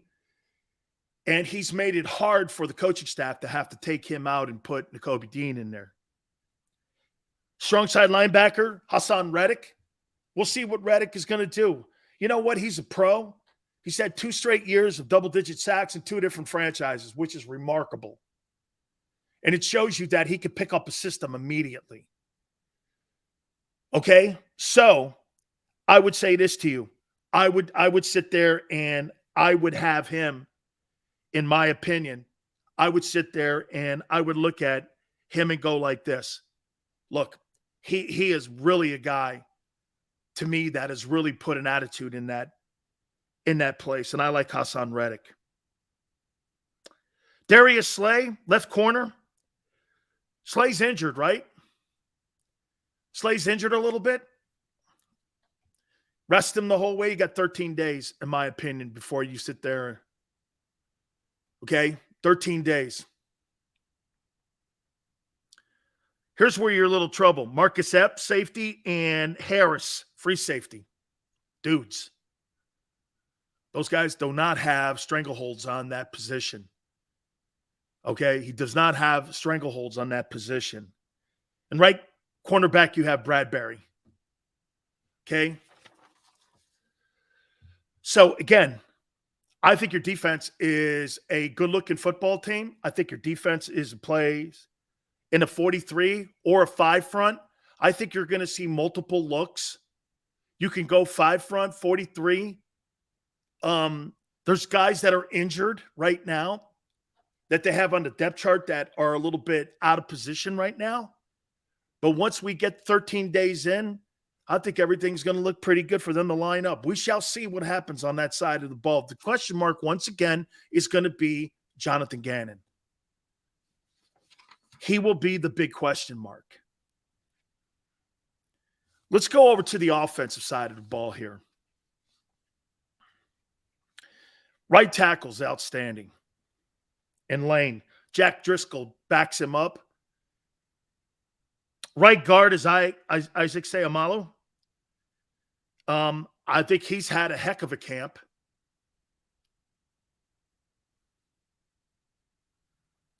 Jason Kelsey and Cam Jurgens. Do you know that they probably have in Philadelphia the 2 best tandems of centers in the NFL? I think you probably have the 2 best centers in the league when it comes to depth. Starter, center, or backup. It's pretty impressive. Landon Dickerson, Banged up, though, left guard. And Jordan Mailata, your offensive line is outstanding. It's just outstanding. Your tight end's becoming outstanding. Okay? Wide receiver, 3 set. Quez Watkins, I think, is going to be a fine player. I don't think we'll see what kind of year are we looking at with him? 600, 700 yards? You're hoping? That would be a reach, but I'd like to see 600, 700 yards from him. Devontae Smith, it's going to be interesting to see at the end of the year what his numbers will be. Ty says 750 for Quez. So 750 for Quez. I can't wait to see what Devontae's numbers are this year in catches, yardage, and in touchdowns. I cannot wait to see it because I don't think it's going to be as high as people think it is. A.J. Brown. A.J. will probably go down normal, 70 catches, 1,000 yards, 8 touchdowns. That's kind of who he is. It's kind of who he's always been.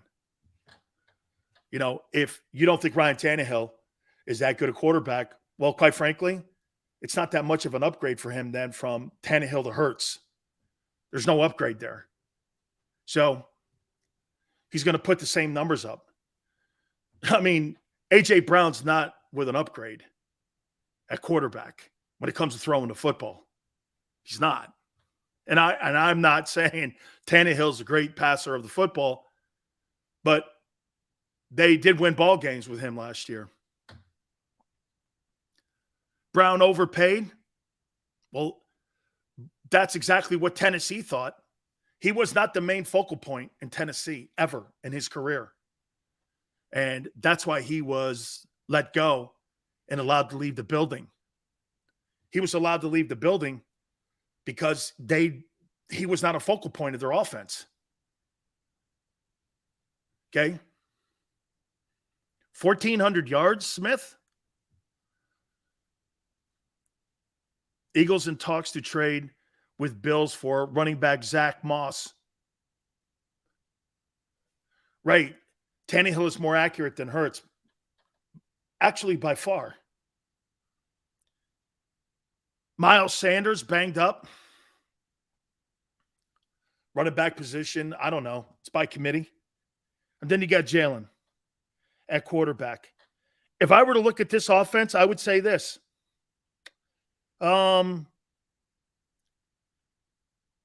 It's like the New York Giants offense with Tyrod Taylor quarterbacking it with a better line.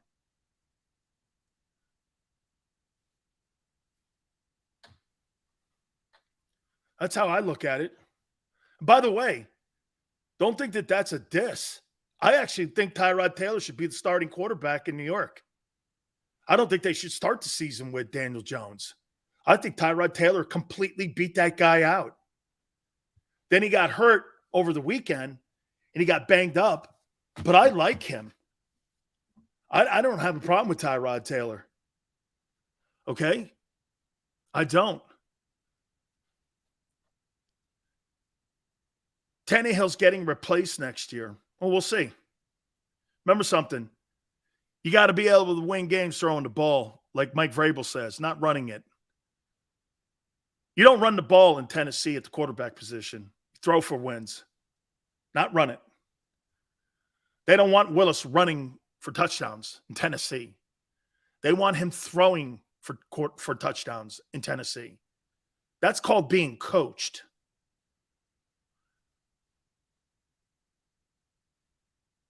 Big Dog says Hurts will play everyone's respect this year. Just saying.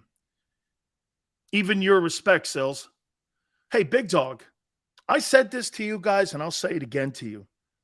I made this comment about Lamar Jackson years ago.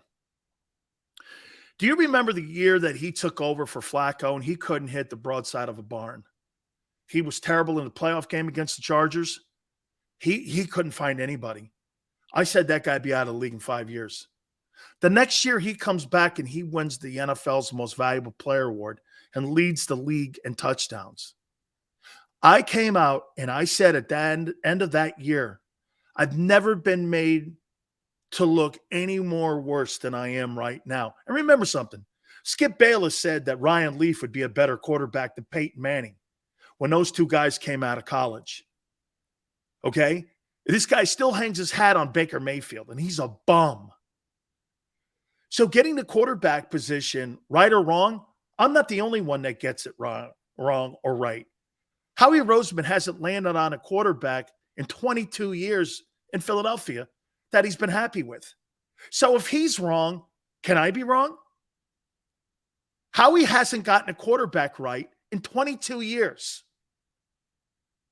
One that he picked. You think he picked McNabb? Or do you think Andy Reid and Joe Banner did? But he's been in the building for 22 years, since 2000. Okay? He's gotten the quarterback position, and quite frankly, he's gotten the wide receiver position wrong outside of one guy. One guy. Stephen, I love Lamar Jackson. Oh my God. Before I get on Gary Cobb, I text Lamar's mom. Okay? I text Lamar's mom.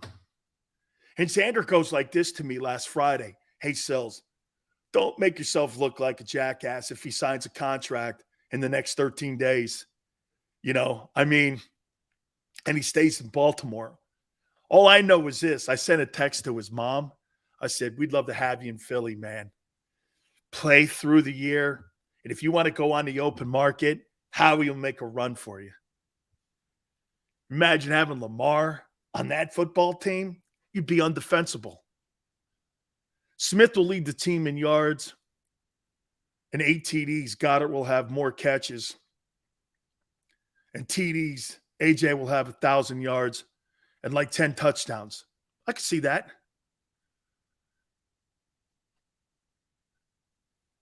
Phillypolis, Sills, you have really acclimated to Philly radio with the negativity. What negativity? What are you talking about? Negativity. Boy, it's truth is negativity? Okay.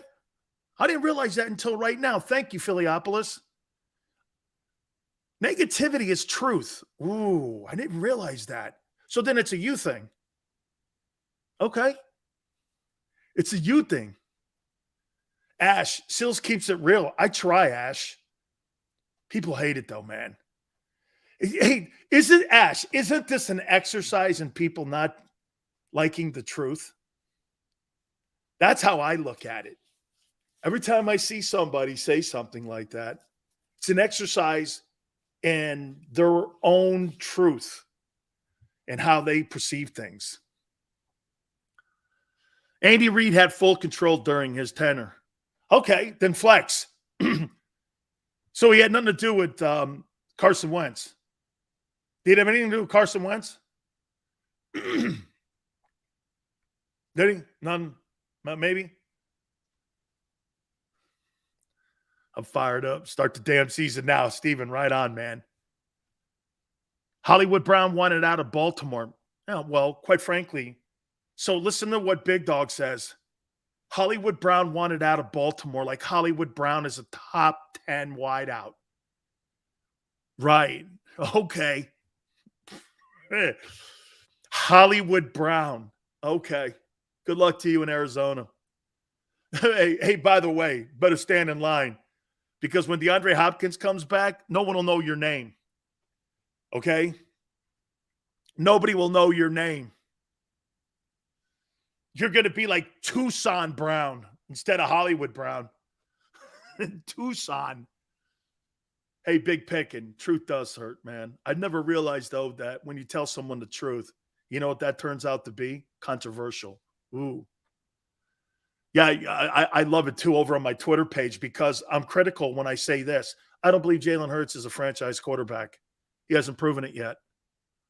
That's racism. I don't give a shit what it looks like. I care about winning. Winning has no color.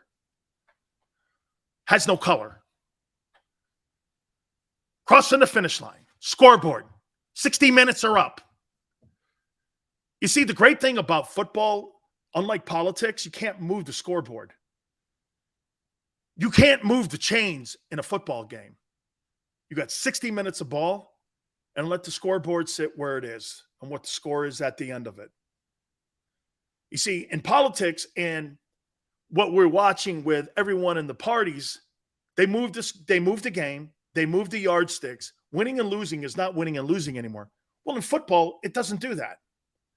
Winners, losers. Well, I played great in that game. Well, it doesn't work in football like that. You could play great in a game and lose. You lost.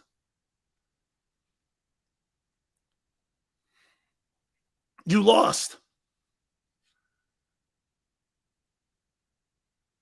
Not a Jalen Hurts day. We're going over the roster, and we're going over expectations on the team. You guys are the ones bringing him up. You see, unlike other people, my friend, Brian, when somebody comes into my sub shop, I give them what they want, not what I want. And I'll tell you something, man. That effort against the Miami Dolphins was terrible. And it's a culture thing. It's totally a culture thing. And I'll say this to you. I don't think the Eagles have had a good preseason. I think it's been, I don't know, uninspiring. Let me bring in my friend Gary Cobb from Fox 29 and get his spin here on it. Gary, just not inspired with what I've seen, especially that effort again. And Gary, people are going to go, well, the ones weren't in. And I'd be like, why? And then secondly, so your 2s and 3s didn't want to show up and play either? That's a culture thing on that side of the football, especially defensively. But it just seemed to me that the Eagles really just didn't want to go through the exhibition season. Am I making more of it? No, I think you make an excellent point. I think when you go out and show an effort like that, it's losing football. It's losers do that kind of thing. And I think the fact that the veteran guys normally on a good team, they'll get in those guys' face and they say, "Doggone, man, you're representing. You're making our jersey look bad, man. You guys stink. You're not even giving a decent effort." And that was horrible. The way they got embarrassed like that.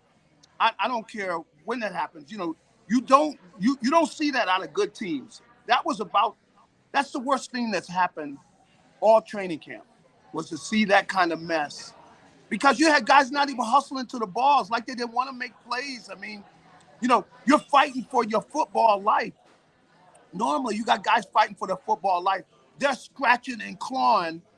And just, I was always motivated. Maybe we had some guys who they weren't going to make the team and maybe they were going to be on the bench or whatever, but they were fighters. And if you don't have fighters, man, you're not going to win. And, I didn't like it, the fact that some of the veteran guys weren't matter and they weren't chewing some of those guys out. They were just sitting over there cooling out. Look, they're representing your jersey.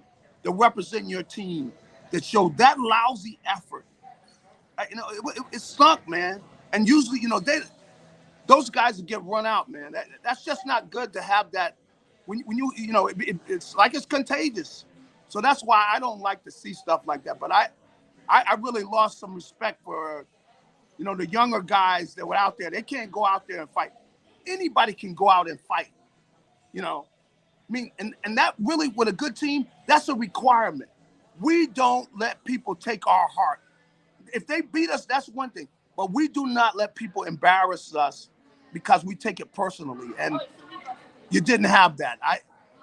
That's the worst thing happened all training camp. Was absolutely. I thought exactly the same thing. And then the first play, a 54-yard completion across the middle, and it was poor angles, poor tackling. The conditioning seems to be an issue too. Someone goes, well, it was, they're in Miami. You may have to play in weather like that. You better. It's almost like this, Gary, when they really do look at it like this and think that they had a success last year because no one was hurt. I go like this. You were 2-5. Yeah, come on. You got out of the gate. How do you feel about the way that they've not played? Tom Brady plays in the final exhibition game. Josh Allen played last week. I saw numerous veteran guys playing. And why are they coddling him? I mean, it's almost like they think he's an established player, and he's not. I know. Well, this is their mentality. This is this whole soft stuff. I mean, I can understand, not wanting to beat your guys up, but they got to be ready to play. I mean, football is not a nice sport. This is not golf, where, hey, you apologize, be a class guy and apologize, whatever. That's golf.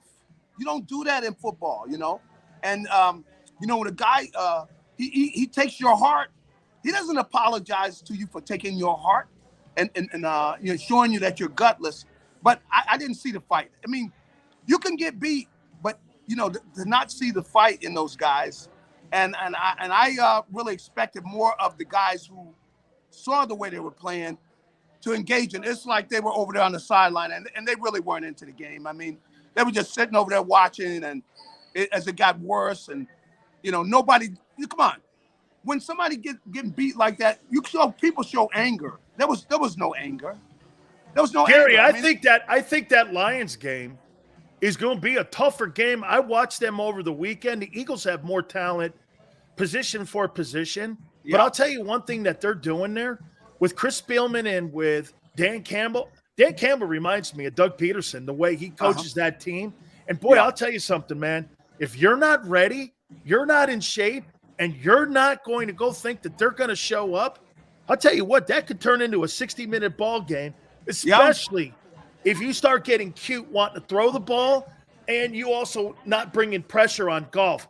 If you want to get to golf, you got to bring pressure on that guy. That's what puts him on his back and out of rhythm. That's Gannon doesn't do that. Don't make that game close, right? Yeah. Don't make it close. Well, because if you make it close, you're gonna give them a lot of hope, And I don't care how you do in training camp or whatever, scrimmages and everything.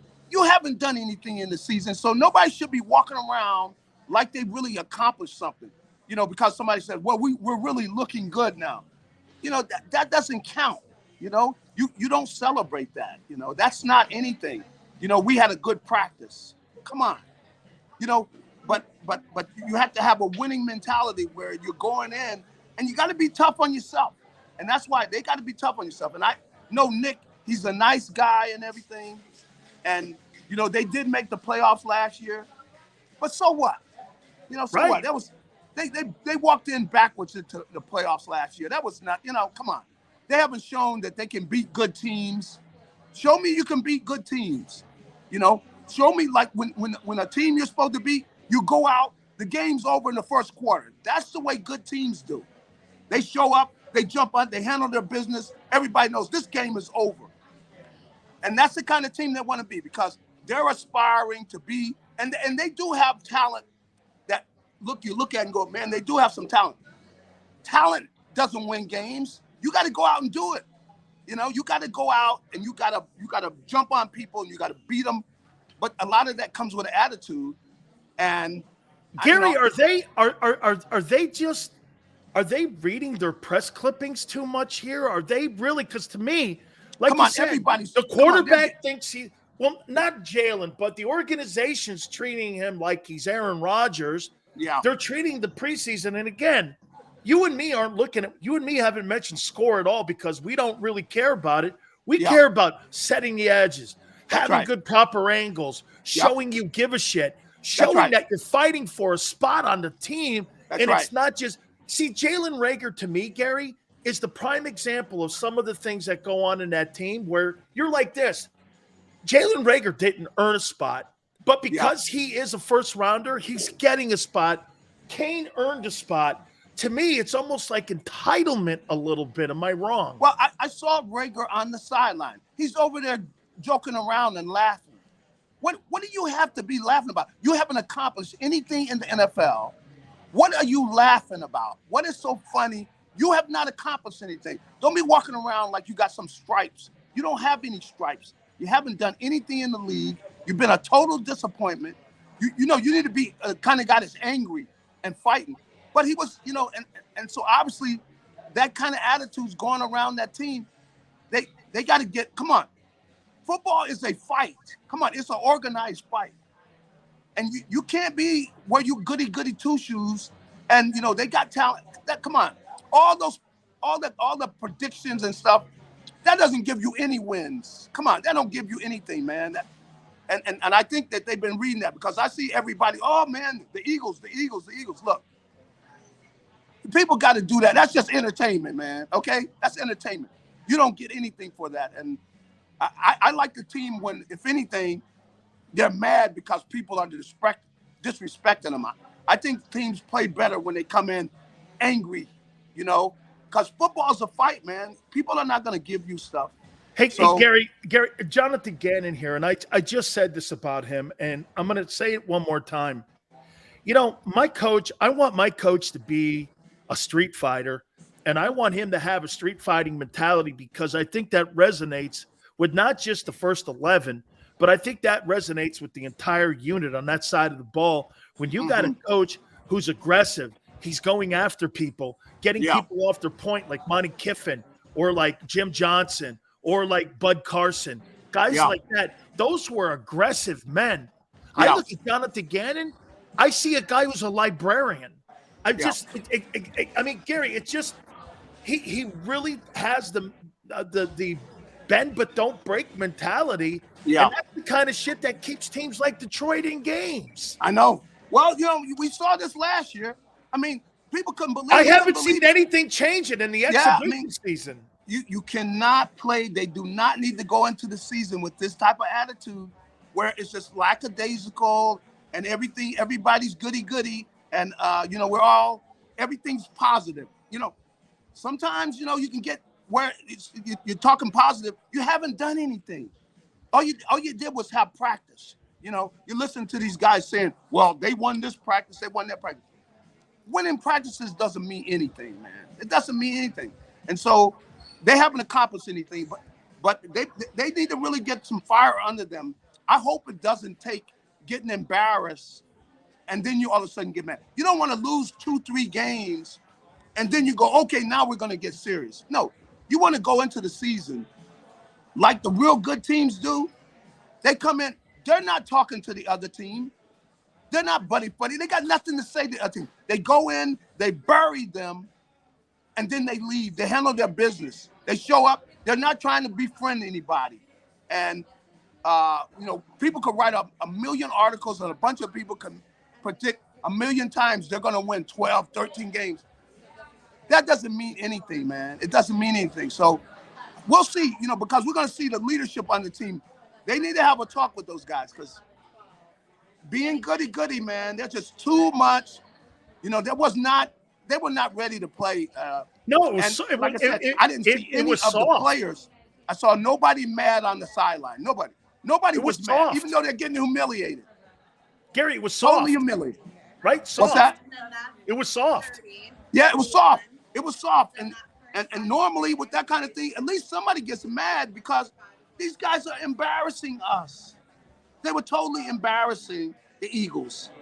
And normally on a good team, you're going to have people barking at those guys when they come to the sideline going like, man, y'all going to start playing some football. You guys are embarrassment, man.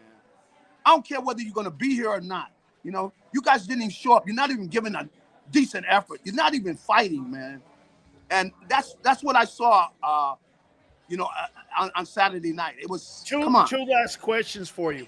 Gary, what do you make of the 13-day gap between the games and right now? I mean, it does at least give them a chance to get that attitude and roll that attitude into a position where maybe, like you said, they could start thinking about some of the things that you were just talking about. Well, Nick needs to get their attention. I hope he can get their attention and let them know, man, we have no excuse. We need to start fast. We need to jump on people. We need to have no mercy on anybody. And we haven't accomplished anything, fellas. So we don't want anybody patting each other on the butt because we haven't done anything. Nobody in here has done a thing. And stop reading them stupid articles and listen to stupid stuff. People talking about how great you are. You haven't won a game. Nobody in here has done anything. And he needs to get their attention because you can see the way those guys played. And, and they're an extension of the team. Even though a lot of the guys, they didn't have the starters playing and everything. The guys out there playing like that are an extension of the team because they have the attitude of the team.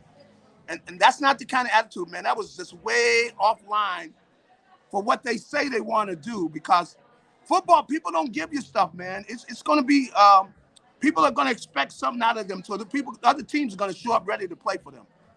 Final question for you. Who is the one guy that you are looking forward to seeing play this year, not named Jalen Hurts, on that Eagle team?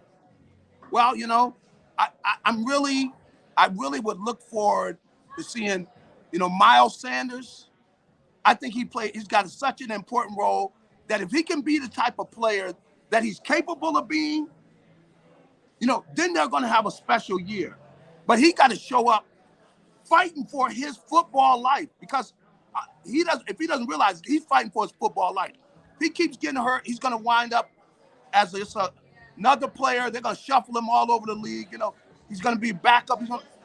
Whereas he's got the talent to be a special player.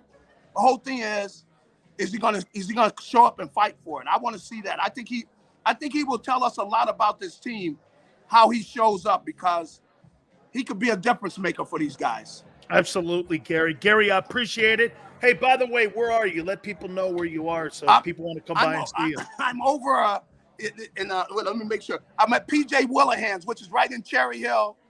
And hopefully I'm probably going to be doing some things over here during the season. PJ Willihan's in Cherry Hill. Come check it out. You got it. Gary, thank you so much, my friend. All righty. That's my good friend, Gary Cobb from Fox 29. Funny, Gary says the same thing that I said in the first hour and a half, and I'm a hater, and here's a guy that covers the Eagles every single day, and he repeats basically what I said. Every single thing I said, this team has done shit, hasn't proven anything yet. I'm a hater. Gary said the same stuff. Is he a hater too? Pretty crazy. Pretty crazy. Hit the like button. Appreciate everybody coming aboard here. Big Sales here again. Let me throw you out here now and make sure you understand if you're hurt or injured on the job. Please call my friends at Morgan & Morgan. They will take care of you and your family when it comes to compensation like no other law firm in the country. They're the biggest. For the people is not a slogan. It is who they are, with over 800 attorneys strong in offices in Philadelphia, New York, and in Florida. Nobody will represent you better than Morgan & Morgan. Call them at 800-512-1600. That's 800-512-1600. The call is free. The consultation's free. 800-512-1600. Open 24/7, 7 days a week.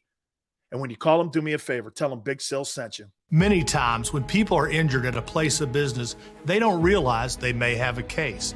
The fact is, injuries should not happen. And most of the time when someone is injured, someone is at fault. Maybe the store manager installed a cheap, slippery floor, or there wasn't proper security. After an injury at a hotel, restaurant, store, or any place of business, it's so important to call us. Time matters, size matters. Morgan & Morgan, forthepeople.com.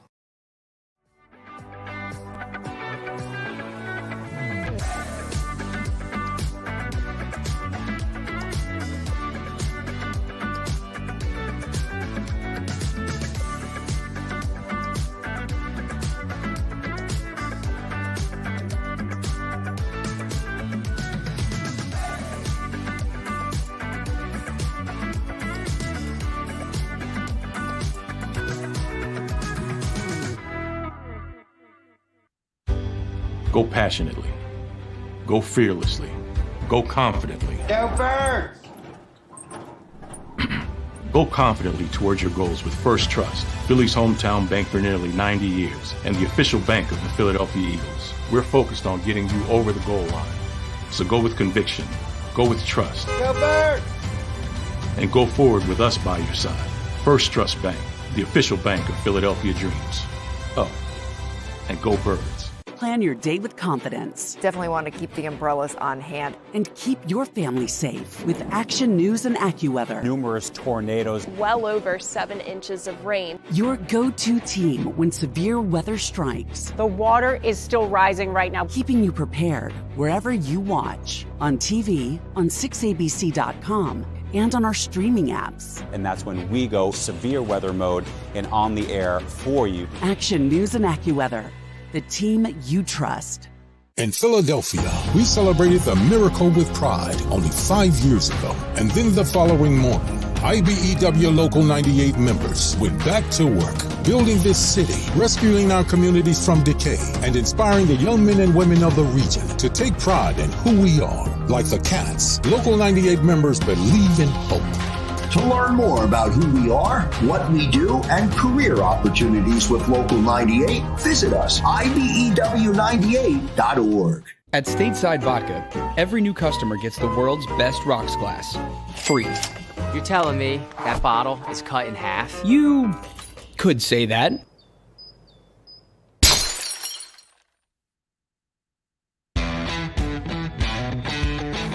Go for the poles and the pools. Go for the oohs and the ahs. Go for the bubbles and the bubbly. Go for the story and the stories. Go for the win.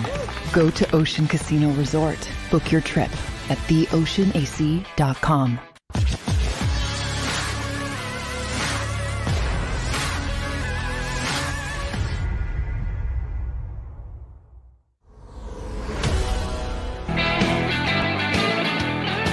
Welcome back. National Football Show. It's your boy, Big Sills. Please hit the like button. Thank you guys so much. Gary Cobb says the same thing I say. You guys call me a hater. Gary Cobb's right on. And by the way, we don't bring guys on the program knowing what they're going to say. Michael Irvin came on and said that this opportunity for the Eagles to have a dynasty is right in front of them. I think we all agree to that. But do you have the right people at the helm? Do you have a right head coach? OC? You really think that Shane Steichen, who didn't develop Jalen Hurts at all last year, is the right OC for him? Where do you get that from? What part of last year when Shane Steichen took over the Eagles made you go, man, Jalen was a different ball player? They took the ball out of his hands. What makes you say Shane Steichen's the right OC for him? What? He didn't develop. I told you Jalen Hurts was a caboose last year. It was a caboose on the running game. They put the passing game and they shelved it. And Jalen became a focal point in the run game. Not the passing game, the run game. And every time they had to play against a formidable opponent and they had to throw the ball, they were exposed. And like Gary said, they've done nothing this offseason to improve off of last year. And do you know how they have told people they've improved? By signing A.J. Brown. I've seen nothing to the contrary that makes me go, it's not going to be another repeat of last year. Just in a weaker conference, and they're better in their own division because everyone else sucks in the division.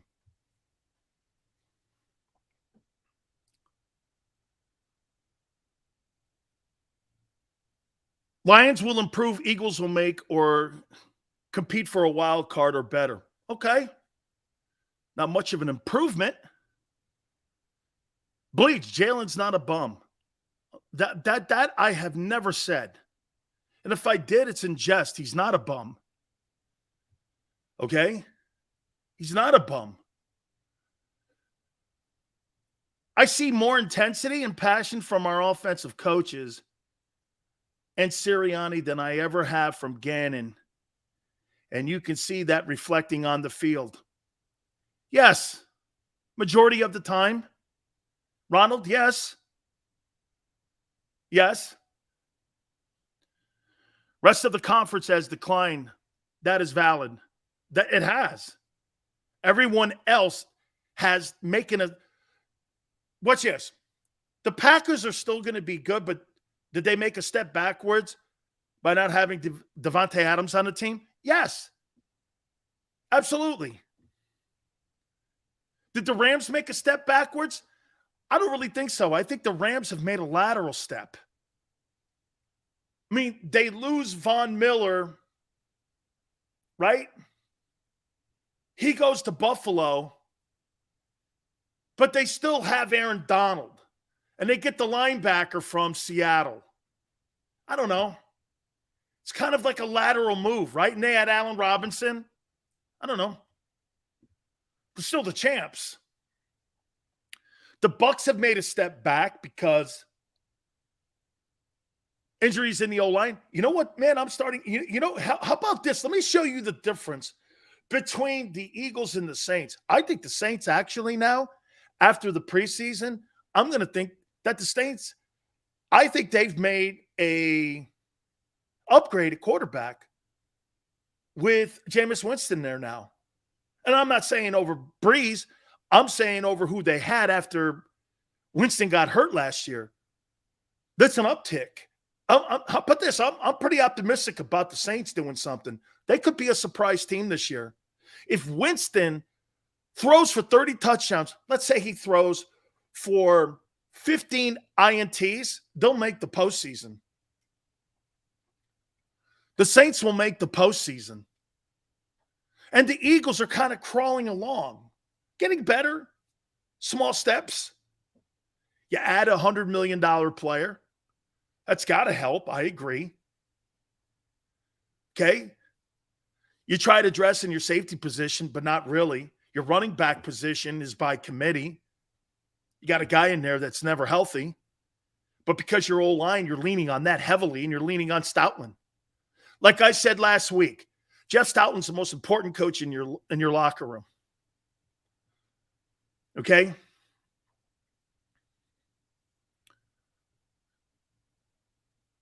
I did. Sirianni chewed Hurts out multiple occasions last year, and he chewed Gannon ass out, and Gannon was saying he didn't. The personal only time will tell. Well, look, sometimes people say things in the heat of the moment there. Jalen does not suck, okay? He does not.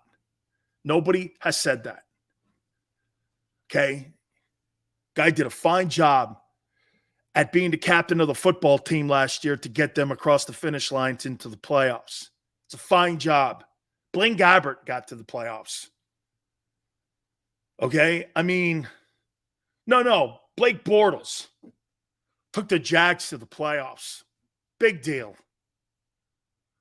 Big deal. And you're in Philadelphia. Welcome to the NFL. I thought that was supposed to be something that is common.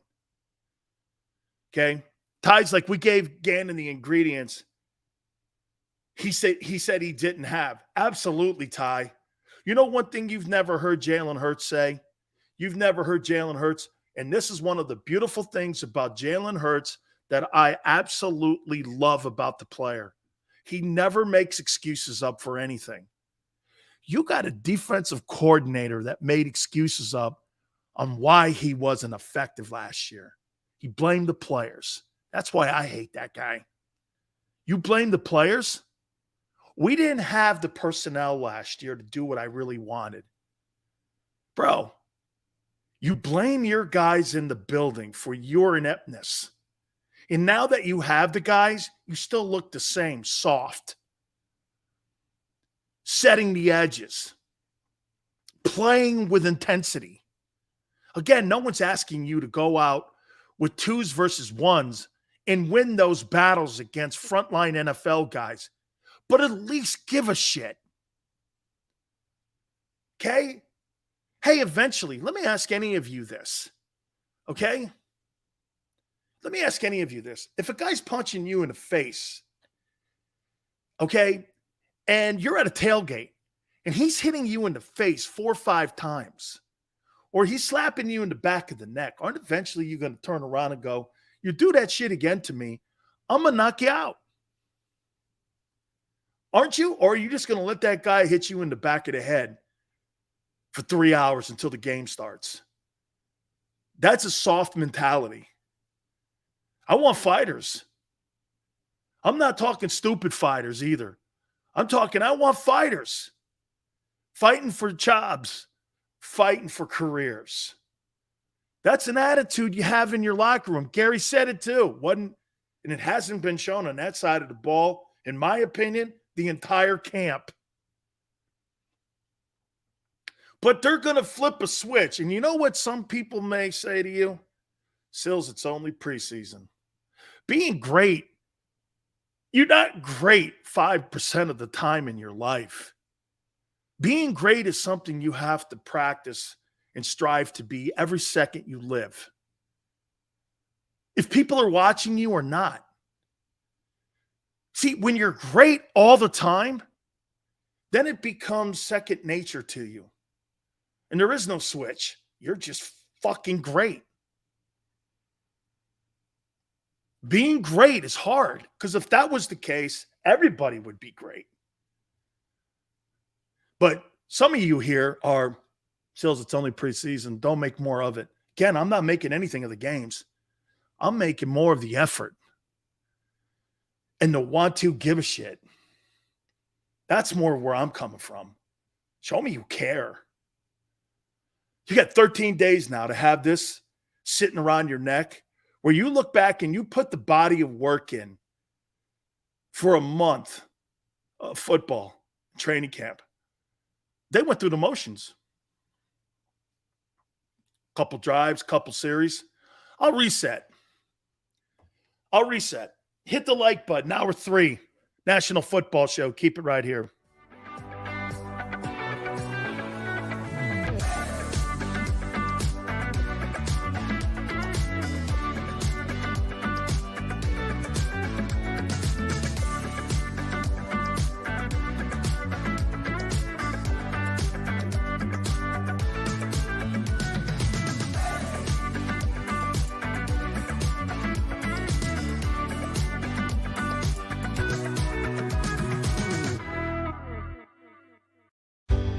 Go passionately. Go fearlessly. Go confidently. Go Birds! Go confidently towards your goals with First Trust, Philly's hometown bank for nearly 90 years, and the official bank of the Philadelphia Eagles. We're focused on getting you over the goal line. So go with conviction. Go with trust. Go Birds! And go forward with us by your side. First Trust Bank, the official bank of Philadelphia dreams. Oh, and go Birds. Plan your day with confidence. Definitely want to keep the umbrellas on hand. And keep your family safe with Action News and AccuWeather. Numerous tornadoes. Well over 7 inches of rain. Your go-to team when severe weather strikes. The water is still rising right now, keeping you prepared wherever you watch. On TV, on 6abc.com, and on our streaming apps. And that's when we go severe weather mode and on the air for you. Action News and AccuWeather. The team you trust. In Philadelphia, we celebrated the miracle with pride only 5 years ago. And then the following morning, IBEW Local 98 members went back to work, building this city, rescuing our communities from decay, and inspiring the young men and women of the region to take pride in who we are. Like the Cats, Local 98 members believe in hope. To learn more about who we are, what we do, and career opportunities with Local 98, visit us, IBEW98.org. At Stateside Vodka, every new customer gets the world's best rocks glass, free. You're telling me that bottle is cut in half? You could say that.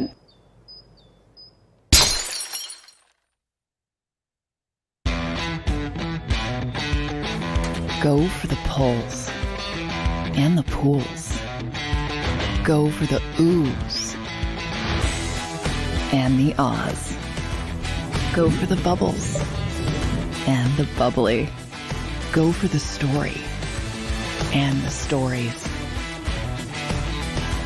Go for the win. Go to Ocean Casino Resort. Book your trip at theoceanac.com.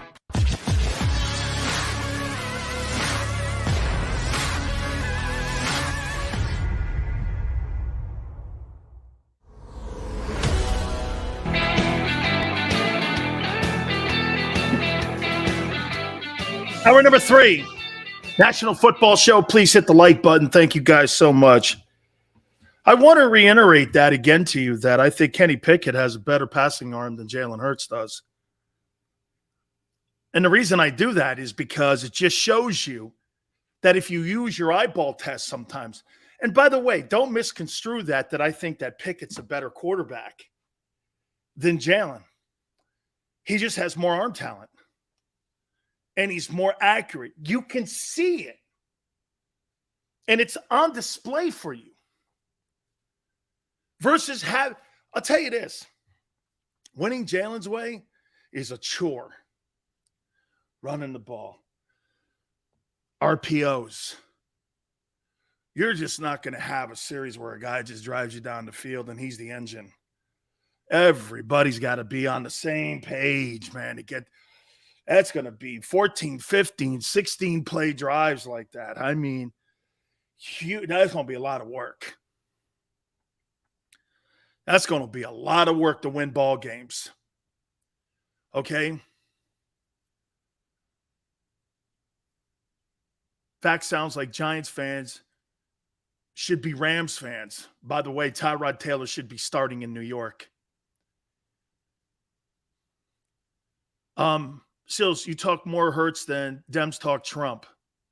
That's because your entire season, just like the Republican Party, is centered around Trump. The Philadelphia Eagles season rests on the arm of Jalen Hurts. What, do you think it rests on Hassan Reddick, Darius Slay, A.J. Brown? Your season is on that quarterback's arm, like every other team. Your football team is in the hands of that guy. You have built, like I said, and again, I want to make it very clear. I think you've built a roster that's the deepest in the NFC.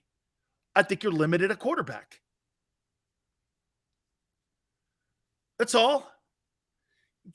The biggest question mark on your team can't be that position again. It's not wide out. Watch this. What's the biggest question marks going into 2022's NFL season? The quarterback? Here, let me write them down. and look how vital they are. The QB and the coaching staff. Two biggest things you can have. Is the O-line a Super Bowl caliber line? Yes. Do you have dual corners that are as good as anybody in the league? Yes. Do you have wide receivers and a tight end as a group that can compete with anybody in the league? Yes. Your running game, the league's done it by committee, and they've de-emphasized and devalued that position now for the last decade. Darren linebackers have become like dudes.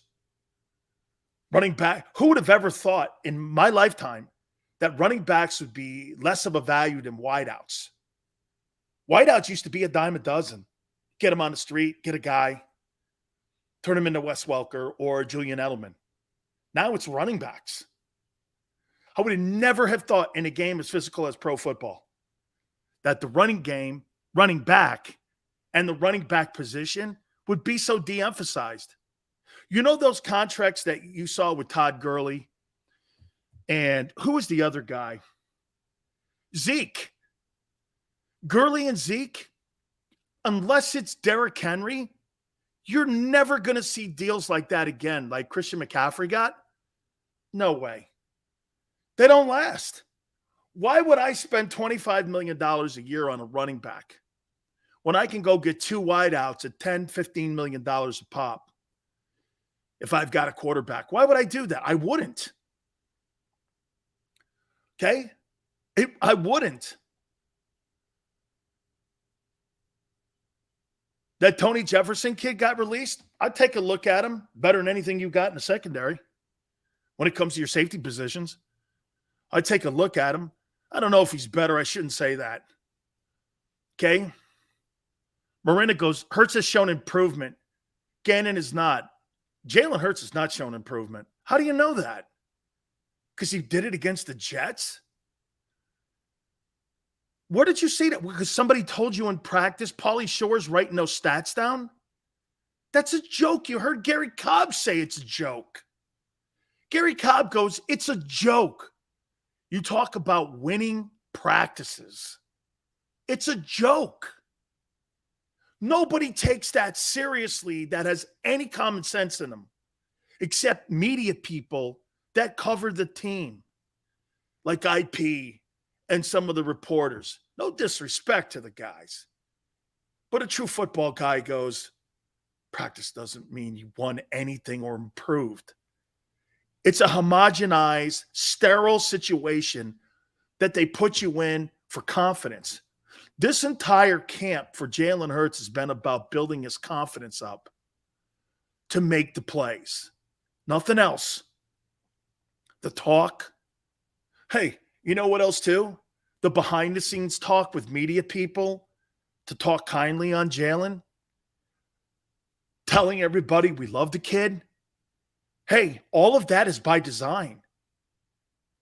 How about Sirianni coming out the other day going like this, right, Xander? Greatest practice I've ever seen since he's been here. When everybody who was in Miami went, what the hell was he talking about? This was about confidence, this camp. It's okay. But I don't really think Jalen Hurts needs confidence. He's got that instilled in him. I think what he needed was coaching, better coaching.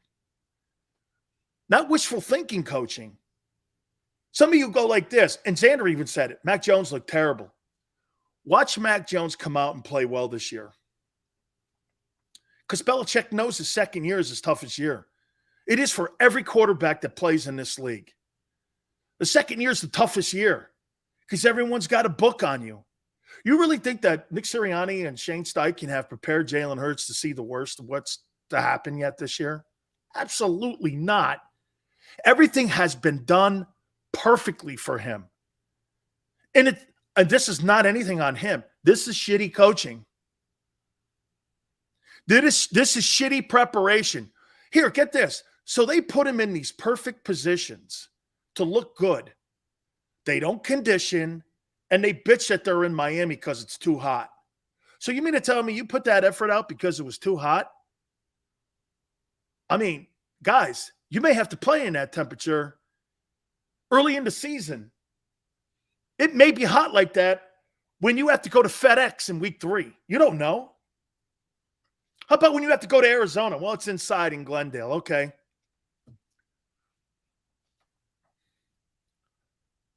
And you got the Jags at the link.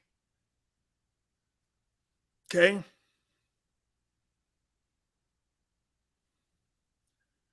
Eagles media people said Hurts was shaky at times. Another city reporter said he's shaky too. It's going to be a long first 8 weeks. Anthony, I think, like I said, I think it's going to be a slow start to the season. And I think they end the season going 9-4. I'm even more convinced of that. And so basically, I think Gary Cobb is. Okay? Funny, somebody just goes like this. The Patriots will be the third best team in that AFC East. Well, the Dolphins are going to be better. And by the way, they looked great against the Eagles. And that's not their fault. You guys didn't have effort. That's not the Eagles' fault. No one tried. Or the Dolphins' fault. No one tried on the Eagles. That's an Eagle thing.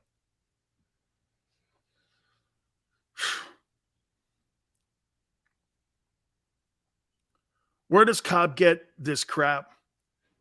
Practice. He goes to practice every day. That's where he gets it from. Unlike you, Matthew, he goes to practice and watches it. That's why we have him on.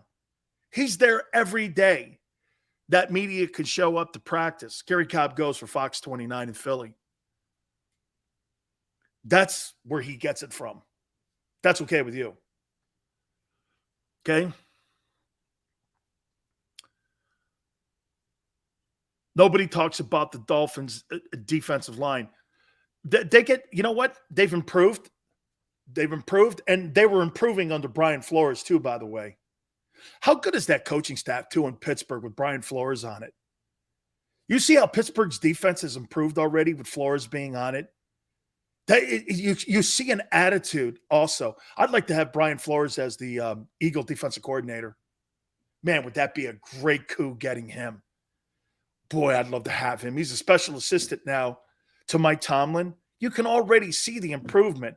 Cam Hayward, I was texting him back and forth because I knew his pop very well, Ironhead. And we were going back and forth, and I think his brother's going to make the team. Xander, you know the kid from Michigan State that got him playing tight end? You know what's great about the Steelers is that the D-line coach is a former teammate of mine, Carl Dunbar, and the tight end coach is Alfredo Roberts. He's a former teammate of mine with the Miami Hurricanes. And I text Alfredo. I go, I think I got that text. I said this. I go, is Cam Hayward going to make the team? He goes, I think he is. Yeah, I think I got that number in here. And so I talked to the Steelers a lot.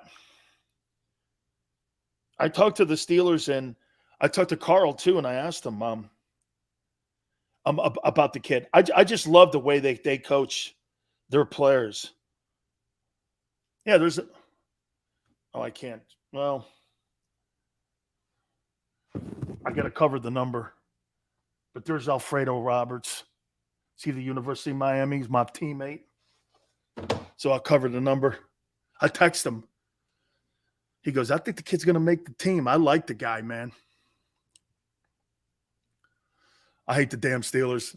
Dude, they're always good. Hey, that kid, George Pickens, Xander said it. He's a stud. That kid's good, man.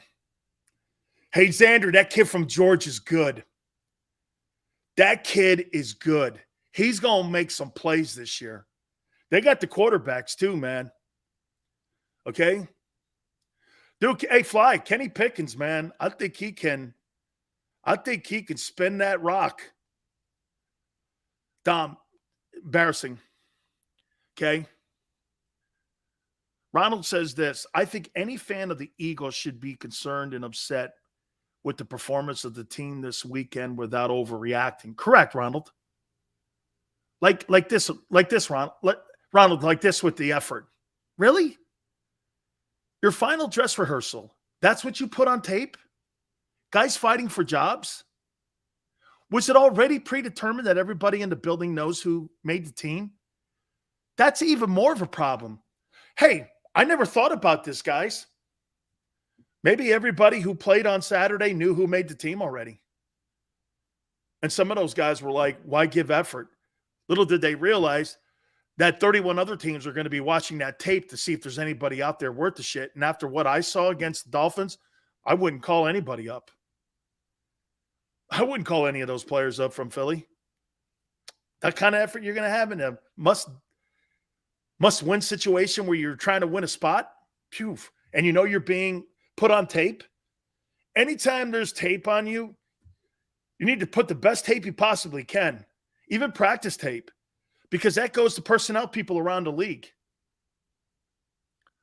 Okay? How long do you think Gannon's leash is this year? I'll get the entire year. He'll have the entire year to fuck this thing up. Absolutely. There's going to be a moment where that guy has got to bring heat. And let me say this to you. You sit back and you play the way you think and you act against Aaron Rodgers. Rodgers will throw for 500 yards against you. And then it'll be a quick reality check. You're not ready to beat elite teams. You got to pressure a guy like Rodgers. You got to get to him. You got to have up the field, over the center pressure, and you've got to get after people. Not just perimeter pressure, because he can escape that. You got to bring multiple varieties of different styles of twists and stunts and disguise coverages in the secondary against guys like, and I don't believe he has the forte for that. I just don't. Seals, Hurts put up numbers. I mean, really balls out MVP level. But we end up losing 8 and 9 because of special teams and defense. Would you extend him? Listen, if Jalen goes out there and plays, just like with Cousins last year, Kirk Cousins put up really great offensive numbers, and the defense shit the bed. That's not on Kirk Cousins. If Jalen goes out there and puts up 4,200 yards and 29 touchdowns, and he's improved, of course you do. Look, I've said this before to you. What's more important this year? Finding out if your quarterback's the guy. See, what Eagle fan wants is this. You want to win 13 games and you want to have a franchise quarterback. Well, you ain't getting both. You're not getting both this year. You're not. Which one do you want? Pick one. Because you're not getting both. You don't have the talent at the position yet. Like I said last week to you also, if Jalen Hurts improves 5%, that'll be an incredible percentage. But the defensive coordinators are going to increase on defending him 15%. So it's going to look like he did in advance. Every year we see it. Josh Allen, everyone. Now you have your anomalies like Joe Burrow and guys like that and Patrick Mahomes. Those guys are freak shows. Okay? Those guys are special players. Jalen's not a special player. Hey, Kyler Murray, is he a special player? Kind of. I could say the same thing about Jalen. Is he? Kind of. Okay? You know what I mean? But you can win with kind of.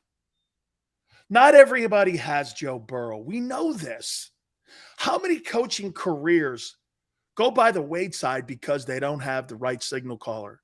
Can you imagine what Rex Ryan's career would have looked like if he had Tom Brady as his quarterback instead of Mark Sanchez as his? Would have been here, I'll give you a better one. Xander's guy. What if Nick Saban had Drew Brees in Miami instead of Dante Culpepper? There'd be no Alabama dynasty. There could be a Miami dynasty. That would have been going back and forth between Brady and Brees for 20 years. Can you imagine if Saban had Brees instead of Culpepper? On how that would have looked. Nick Saban would have never went to Tuscaloosa because he would have had his guy. In the NFL, if you don't have the guy, you'll never be the guy. Okay? And winning, like, who's the last quarterback that you would consider a non-franchise guy?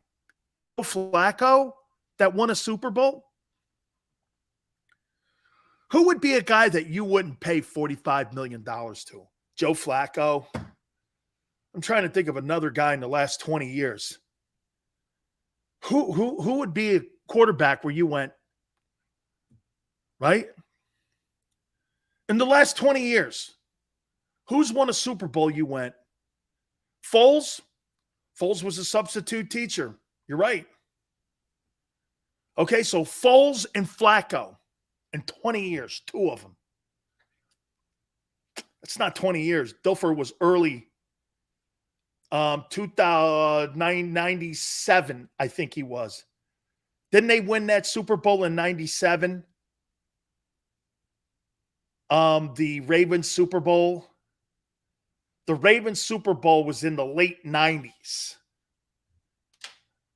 if I'm not mistaken, because Flacco won that Super Bowl with the Ravens in the 2000s.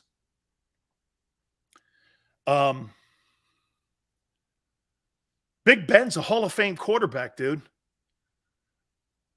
Roethlisberger's going, 2000, that's right. They beat the Giants. That's 22 years ago. I said 20 years, but okay. Okay, 2000. Yeah, they beat the Giants that year at what do you call it? They beat them in the they beat them in Tampa. Brad Johnson.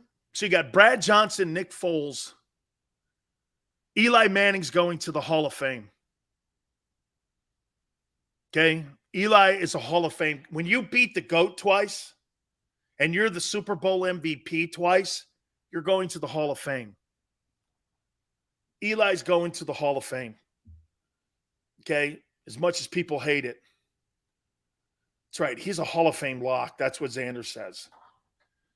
I don't care his record's 117 and 117 and 1.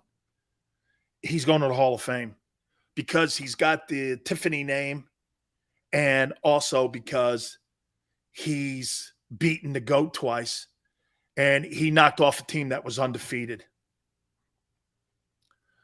Yeah, it was the first year of Hard Knocks. Aaron Rodgers, if you'd known his NFC championship record, Aaron Rodgers is a first ballot Hall of Famer. You'll be unanimous going into the Hall of Fame. You're out of your mind. When you talk shit on Aaron Rodgers, you've never had a quarterback in Eagle franchise history even close to the guy. Not even remotely close. He's arguably, seriously, one of the top 3 throwers in the history of the sport. There's nobody more accurate. And there's nobody that has one more. This guy's got 450 touchdown passes and 93 picks. It's insanity. Jalen Hurts threw 9 picks. I don't think I'm not sure that Aaron Rodgers has thrown 9 picks in the last 3 years. It's incredible on what he's done.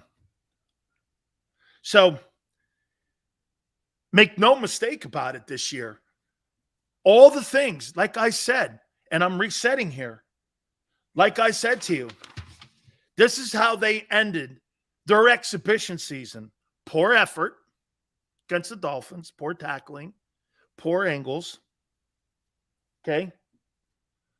Couple series against the Jets and the Browns. I see a little bit of improvement. And every time I read the Inquirer and every time I read a website, I would swear to God that Jalen Hurts is one of the most established quarterbacks they've made that illusion almost a reality. It's not. He's not established. You talk about him. You know, when people start talking about Hurts and $40 million per, that's conversation for an established guy. Not for a guy you still got question mark. So get this, how crazy the conversation is here sometimes about this direct topic. One hand, we talk about whether or not he's the guy. And on the other hand, we're talking about a $40 million deal. So you think he's going to either be a bust or a $40 million guy? Wow. Is that an eye-opener for me? He's either going to be the guy or a $40 million guy. What an absolute roll of the dice with a great roster. Maybe that's where I come from here with this, because this roster is so good. It's so good. And you're rolling the dice at the quarterback position. They got a $10 quarterback and a $200 million roster. You're paying the guy 1-1. As I've been telling you, starting quarterback at Ole Miss makes more. The starting quarterback at Alabama makes 3 times as much. You get what you pay for. But you're trying to make this work with a $1.1 million guy. I'm trying to think of all the elite teams in the league right now. Let's take a look at that. What guy in the NFL right now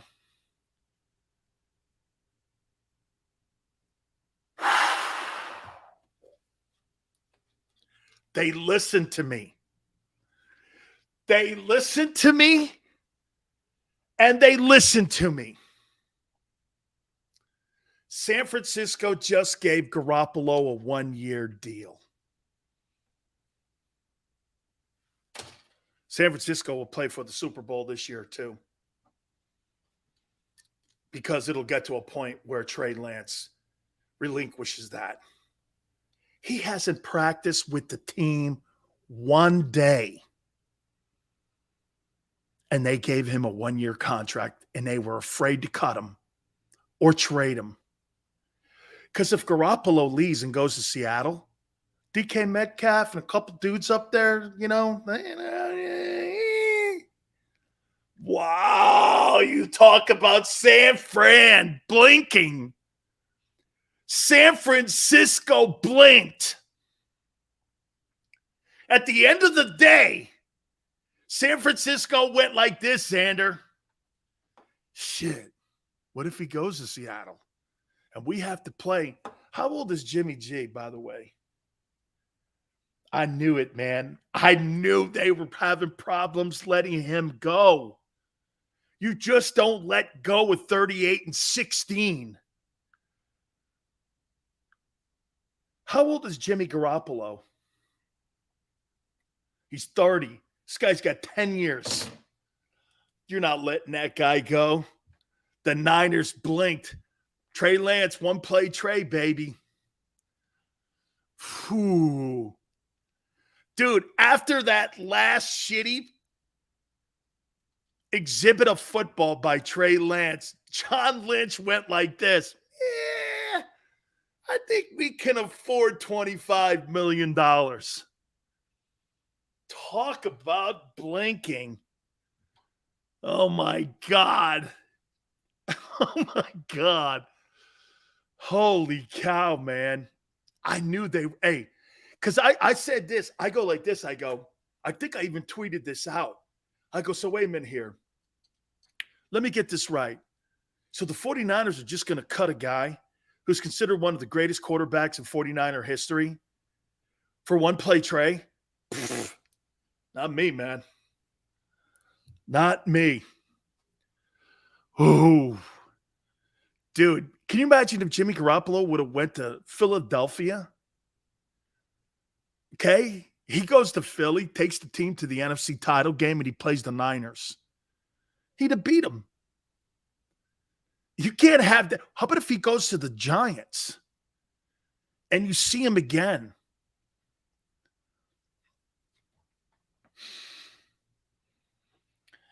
One play Trey, man. Ronald says after watching this preseason, despite all their praise for Trey Lance, hey, that's a great example. Trey Lance is the greatest thing I've ever seen. Trey Lance is ready. Trey Lance is this. Trey Lance is that. Hey, Trey Lance has everything. I think we're going to keep Garoppolo. And you're keeping a guy that has not practiced one play with the team, and you kept him. You talk about blinking. All that shit they talk about Jalen and how great he is. Niners tried that shit with Trey Lance, and they went like this. Maybe that's why the Eagles didn't want to play Jalen that much in the exhibition season, because then he would be exposed a little bit on having to go through progressions and such. And they really never gave that any opportunity. They did that to Trey. Then at the end of the exhibition season, the 49ers go like this. I think we're keeping him. We're just going to let that guy. They weren't going to. So get this. That meant this. They had no intention of cutting him. Steven, Garoppolo just went like this. How's that taste? How's your boy now? How's your boy now? Do you think, hey, do you guys actually, M. Reyes, he is one of the great quarterbacks in 49er history. His win percentage proves that. Young,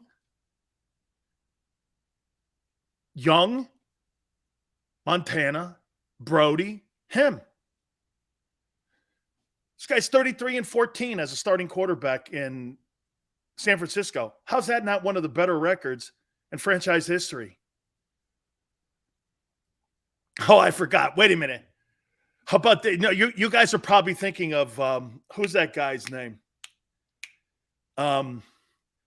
Gino Carmazzi. The great Jimmy Carmazzi. No, Gino Carmazzi. Oh. Hey, Rick Meyer, go get him, dog.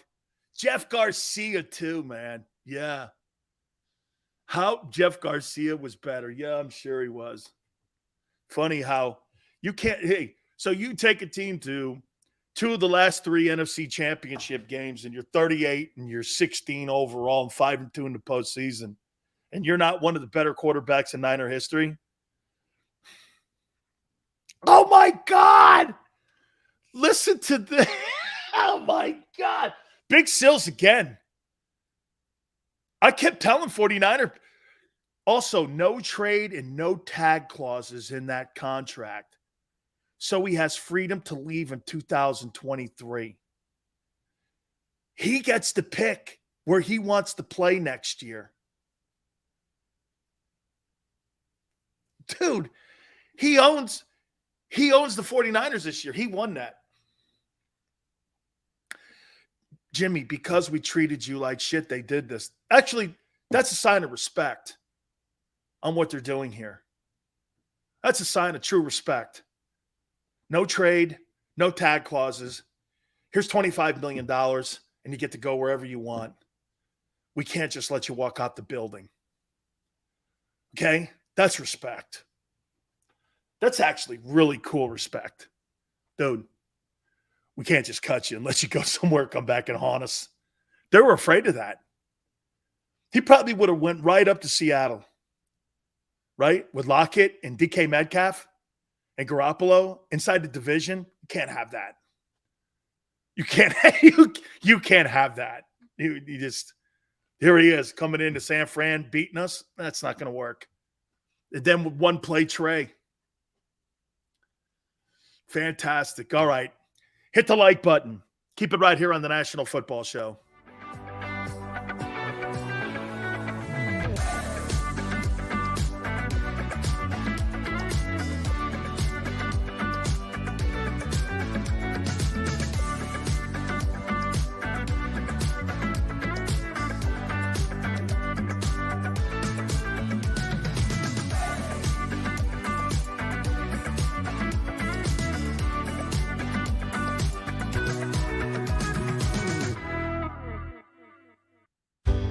Go passionately. Go fearlessly. Go confidently. Go Birds! Go confidently towards your goals with First Trust, Philly's hometown bank for nearly 90 years, and the official bank of the Philadelphia Eagles. We're focused on getting you over the goal line. So go with conviction. Go with trust. Go Birds! And go forward with us by your side. First Trust Bank, the official bank of Philadelphia dreams.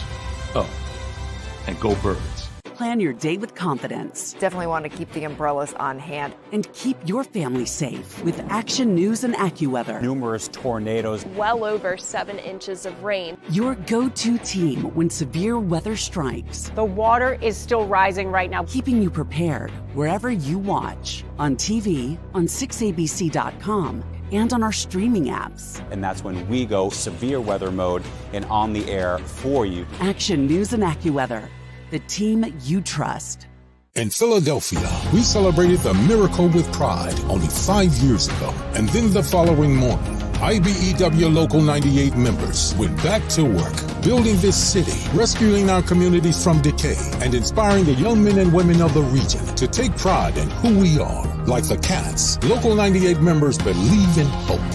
To learn more about who we are, what we do, and career opportunities with Local 98, visit us, IBEW98.org. At Stateside Vodka, every new customer gets the world's best rocks glass, free. You're telling me that bottle is cut in half? You could say that.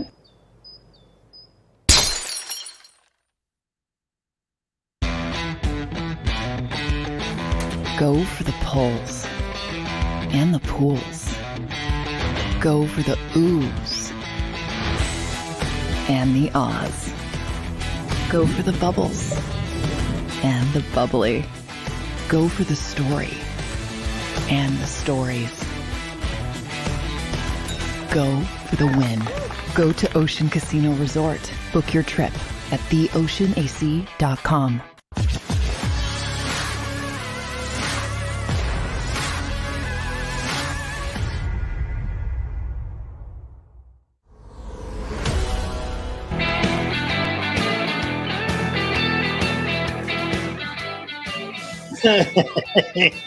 I just tweeted out Jimmy G bent the Niners over.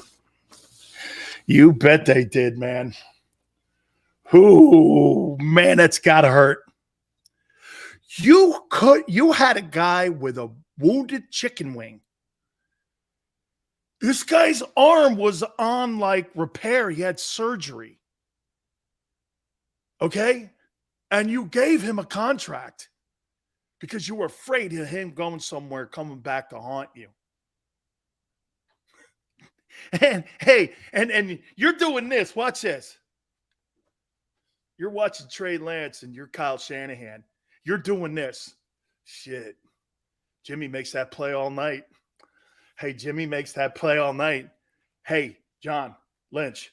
Jimmy makes that play all night. Hey, Jimmy, we got a Super Bowl roster here. Hey, Jimmy makes that play all night. You know, what do you want to do here? Well, Tuesday's coming up. Is he going to be on the roster? So now you got a $25 million a year guy that's the backup in San Francisco, and your starting quarterback makes $1.5 million. Your backup quarterback makes $25 million.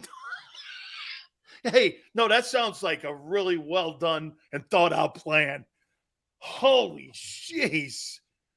Oh my God, man. Dude, this thing was. Hey, Xander, Jimmy's going to walk into practice tomorrow with his balls out like he's King Kong. Dude, he's going to walk in that room going like this. Yeah, I got treats and presents for everyone. Hey, here's a Rolex for you, a Rolex for you. Trey, you get a Seiko. Hey, Trent, here's a Rolex Submariner. Trey Lance, you get a Timex. You get a Timex. Garoppolo is a Rolex, and Trey Lance is a Timex. Oh, well done, guys. Hey, John, that has to be one of the smartest things I've ever seen done at the quarterback position. You shit all over Garoppolo. You first tried to get Stafford last year. You kicked the tires a little bit on Brady in 2020. You did everything you can. Then you made a trade with the Dolphins. And now, get this. This also sends a sign that if you're Trey Lance, is the team really mine? Because now you're on a short leash. You know why he's on a short leash? Because your head coach is 7-28 without Garoppolo. Ooh. Here comes the Jimmy train. Come on, Sills, get on the Jimmy train. Boom, I'm on the Jimmy train. Are you on the Jimmy train? I'm on the Jimmy train. Where's the Trey Lance train? It derailed. I'm back on the Jimmy train. Look, we're going towards the NFC title game. Again? No, not with Jimmy train. Yeah, and then I get to go anywhere I want if I go to an NFC title game, and I get to pick my team like the Buccaneers, like I said. Ooh. So Brady leaves the Bucs, and Garoppolo goes to Tampa. Give me the Jimmy train. I'm just trucking on down, baby. Hey, everybody, this is Jimmy Garoppolo. I just signed a 1-year contract, and I'm making more than the starter, who you gave up 3 first rounds. The Jimmy train. I like the Jimmy train. That Trey Lance guy now, he must be sitting there going, Jesus, is this really my team? You just gave Garoppolo $25 million. Woo! Trey Lance, the all-pro combine quarterback. Got it. Yeah. Or Jimmy comes to Philly? No, you got your guy, man. Oh, hey, wait, I'm not supposed to say anything about Hurts because if I pick a Paisan over Jalen, they'll say this. Well, Sileo's only doing it because, he only loves Italian guys, which kind of could be true because it does end in a vowel and an O, too, to boot. So I could probably why I like Garoppolo a lot more is because he's Italian and it does end in an O. So I don't know. Maybe there's some truth to it. Sal, do you think that ruins Trey's season? I don't know. We'll find out if he's Carson Wentz or Jalen Hurts. It doesn't matter. Dude, if I got a guy who's sitting behind me, who's 5-2 in the postseason and 38-16, and my coach is 7-28, I don't know. How do you feel about having that guy? And he makes $25 million. How do you feel about that sitting behind you? Good or bad? Woo, baby. Trey Lance isn't ready, man. He's totally not ready. You see bad Jimmy going up to Seattle, then coming out and just whooping up on the Niners. Jordan Love, Trey Lance drinking beers and texting each other right now. Shit, man. I never get to play in Green Bay. Only in exhibition football. How about you, Trey? Shit, man, they just signed Garoppolo right from out from under me. They told me they were sending his ass away. Yeah, man. What are we going to do now? I don't know. I mean, yeah.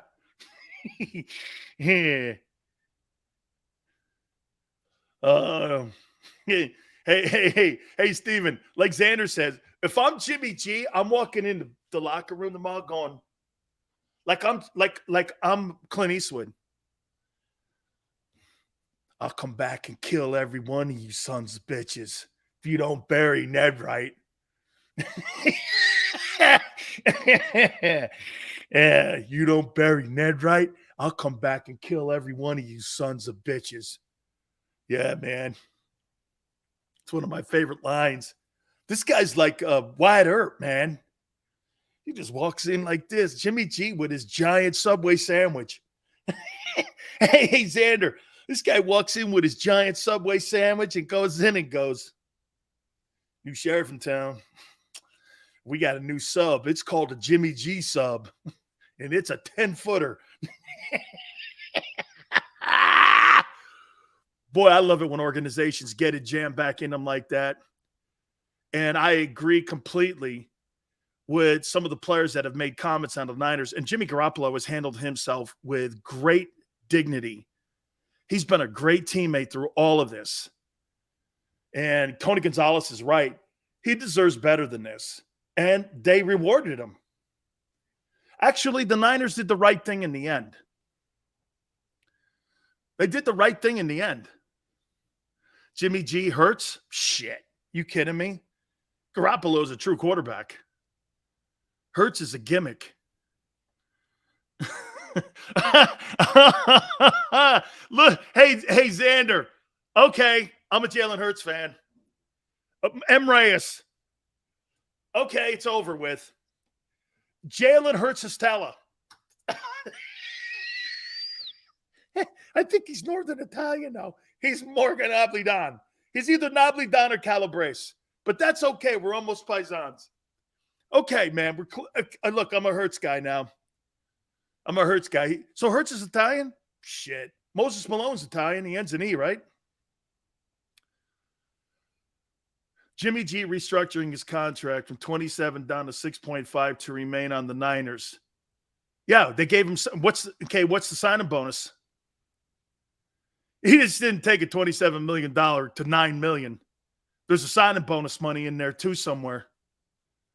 Okay, they gave him more on the sign because you're not just going to go, yeah, instead of making 27, because on the open market, Garoppolo would have got 27. That's under market value. The franchise tag's 30. Garoppolo clearly would have gotten a $30 or $25 million contract if he just was cut.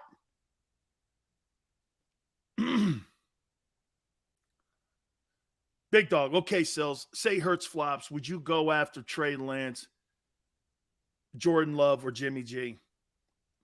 No, man. Your GM has already hedged his bets. He'll go into the draft. He ain't taking any one of them dudes. Why would I want to pay Garoppolo $25 million when I could go get a guy in the draft and he's on a rookie pay scale? Why would I do that? I wouldn't. I would go into the draft. I wouldn't take any one of those guys. That's not what Howie's either. Look, it's either Jalen or a draft choice. It's either Jalen or a draft choice. I mean, how could you look at the other 52 guys in the locker room in the face after you just let Garoppolo walk out the door in favor of Trey Lance? You couldn't. Okay? I disagree. I think Hurts can elevate to justify big money. Good luck. We'll see. Once again, potential. Hasn't done it. Which 2021 playoff quarterback would you take Jimmy G over other than Hurts? None.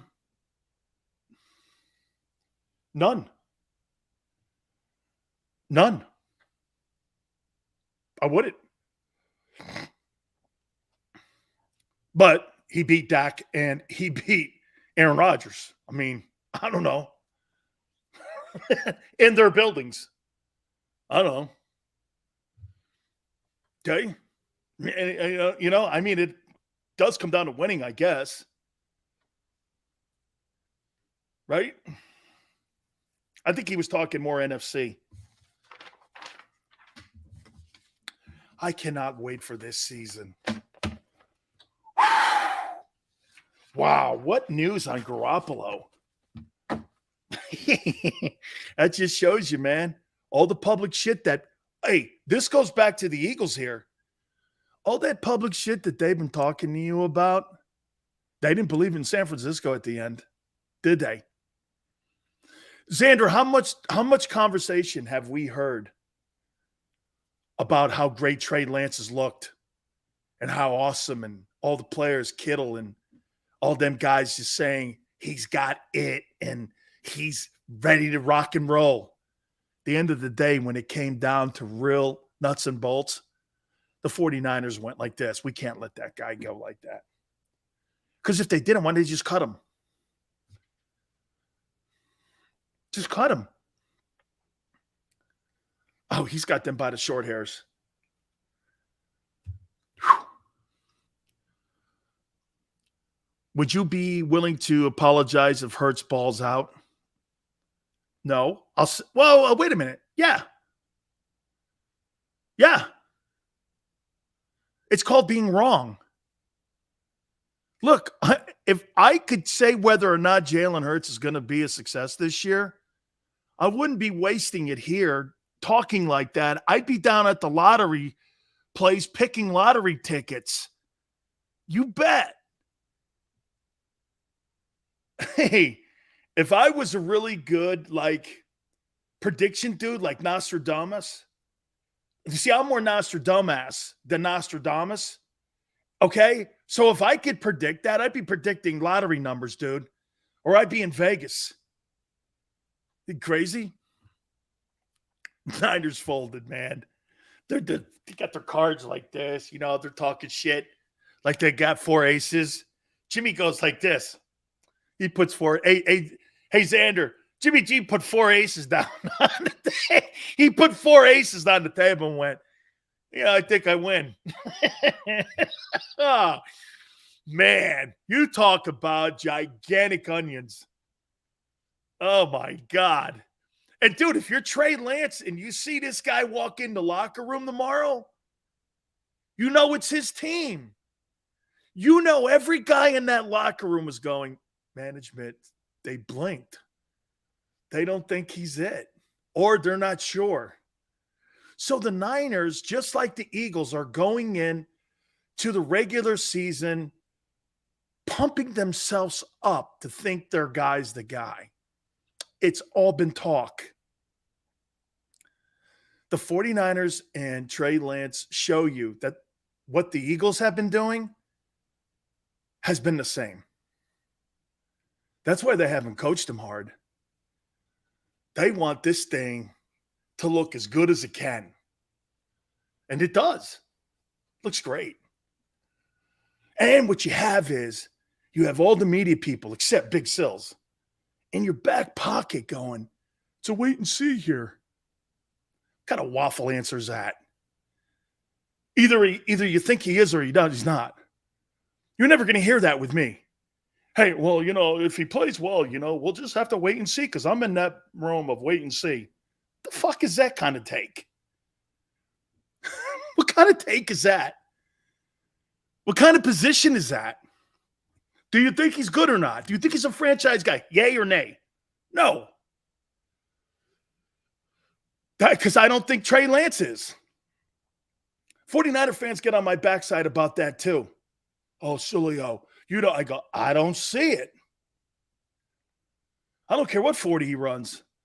I'll tell you who's looked good. Can I tell you who I've seen where I've done this? I'm in this room with this guy. You ready? What quarterback do you think I'm in this room with now?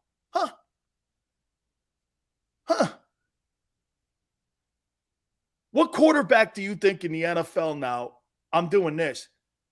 Not bad, man. I saw some pretty good throws. I saw him moving around, getting out of trouble. I saw him finding open guys. I saw him looking down the field. That Pickett's been impressive. He has been. Tua would have been a good bet, Dank. Guess who? Justin Fields. I saw him this last weekend making plays. I was like this, I saw him for the first time looking down the field, and I saw him see the field, and I went, I was like, wow, okay, well, let's see if he can. I'll say this to you. Justin Fields, and you know me, I have not been a fan since I've been on JAKIB.